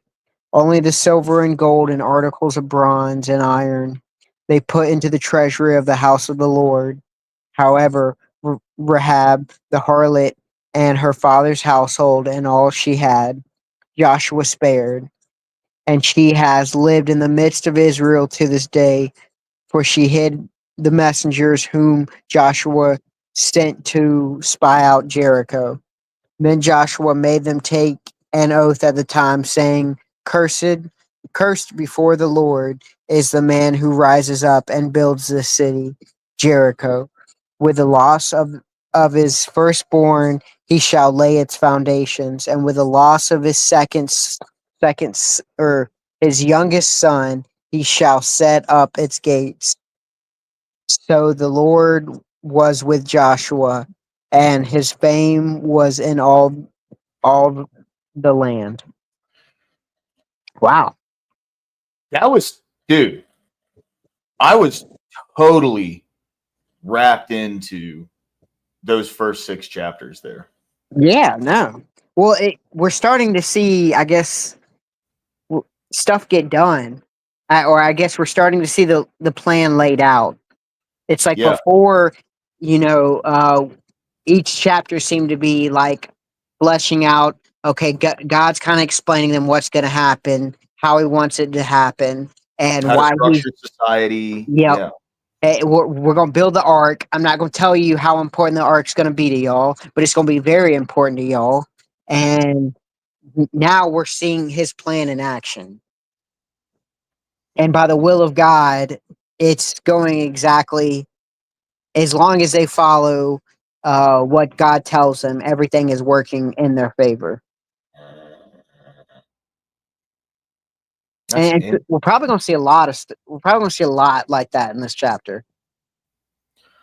Based in 8 ways, absolutely based. Yes, sir. Right. And see, that's why I thought I would bring up the captain with the sword, because I was like, man, Jesus seems to have a way to where I believe more, or of course I believe it because I believe in Jesus, but I think there's a lot of symbolism, even for people who don't believe, that there's a lot of references to Jesus in the early Testament. And because later on we'll start to get the prediction, or we'll start to get the prophecies and stuff like that, which we've already seen some prophecies, but it's kind of like Jesus is even there, as this stuff's happening.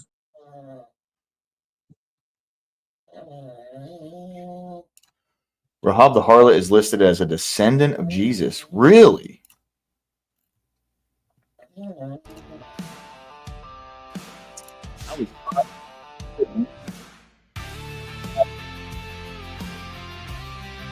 And Jesus was the Word.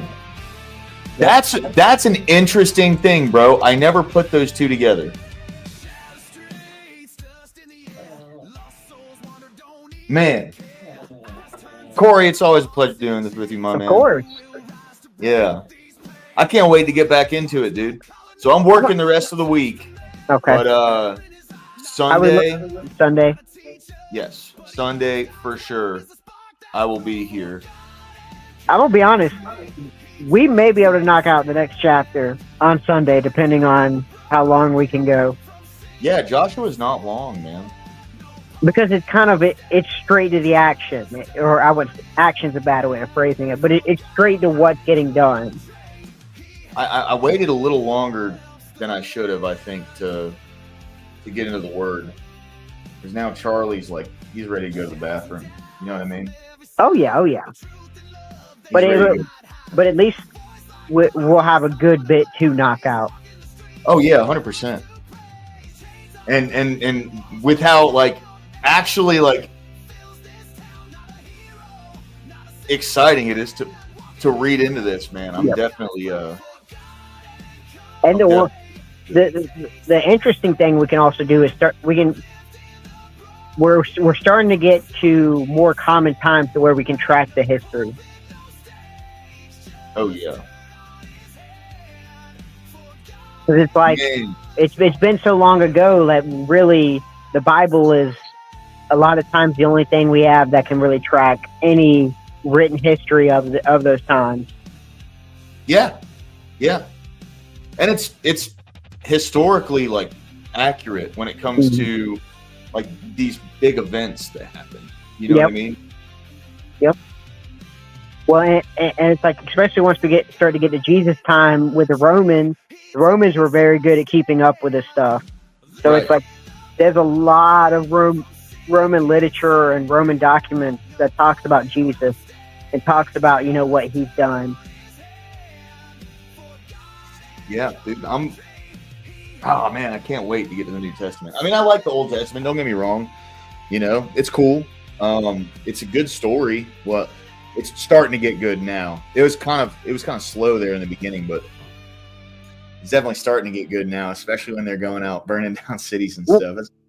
Think about it. It's kind of like the Old Testament's painting the border of the picture. And it's like, as we've gotten to Joshua, now we're starting to see some very important and key pieces on why the border was drawn the way it was to begin with. And as we keep getting to the center, we're just going to keep getting more defining details that's going to paint the picture. Yeah. And so it's only going to get it more interesting from here. Dude, I can't wait, man. Oh, all right. Let me take this boy out. He's got to poop. Corey, it's always a pleasure, man. Thanks of course, for jumping in. man. God bless. God bless you, bro. Chat. Thank you, guys. Amagad, Adam Price, in 8 Ways, Nuxus, Scott Hotvet, Level 4 Lobster. You guys are the bomb, dude. Thank you. I appreciate everything. Just by coming here, man, and being here with me. Being here with us. You know? Corey's dude, you're just as much of a part of the channel as I am. Dude. I wouldn't say that. I love having you on, dude. I'm glad you provide us a place. Dude, it's fantastic, bro. I'm you know, it's crazy. I'm so glad I fucked my knee up a couple months ago. If I wouldn't have done that, I wouldn't have started the stream. It's crazy how some of our worst moments in our life create such the best blessings. Yeah, man. Yeah. All right, guys. I'm gonna take this boy out. By the way, hold on. Let's see who's live real quick.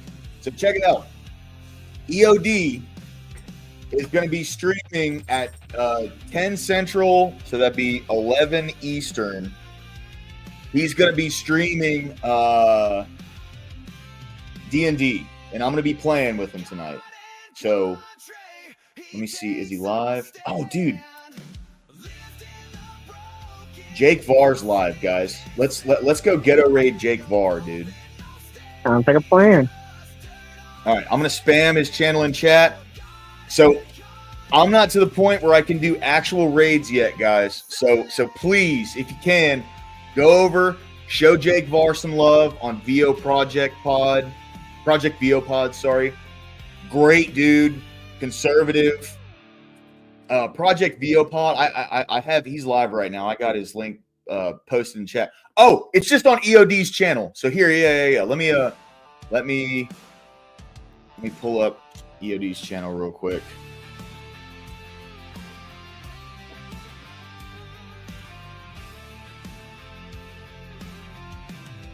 All right. So the top spam is going to be where we're going to raid. The bottom spam. Hey, there he is, EOD. What's going on, dude? Yeah, bottom spam. That's EOD's channel right there, dude. Get over there. Give him a sub. 10 o'clock Central, 11 Eastern. We're going to be playing some D&D tonight. I'm going to be there. But yeah, guys, please go show EOD some love. He's a great dude. He's one of my mods. He's a fantastic guy.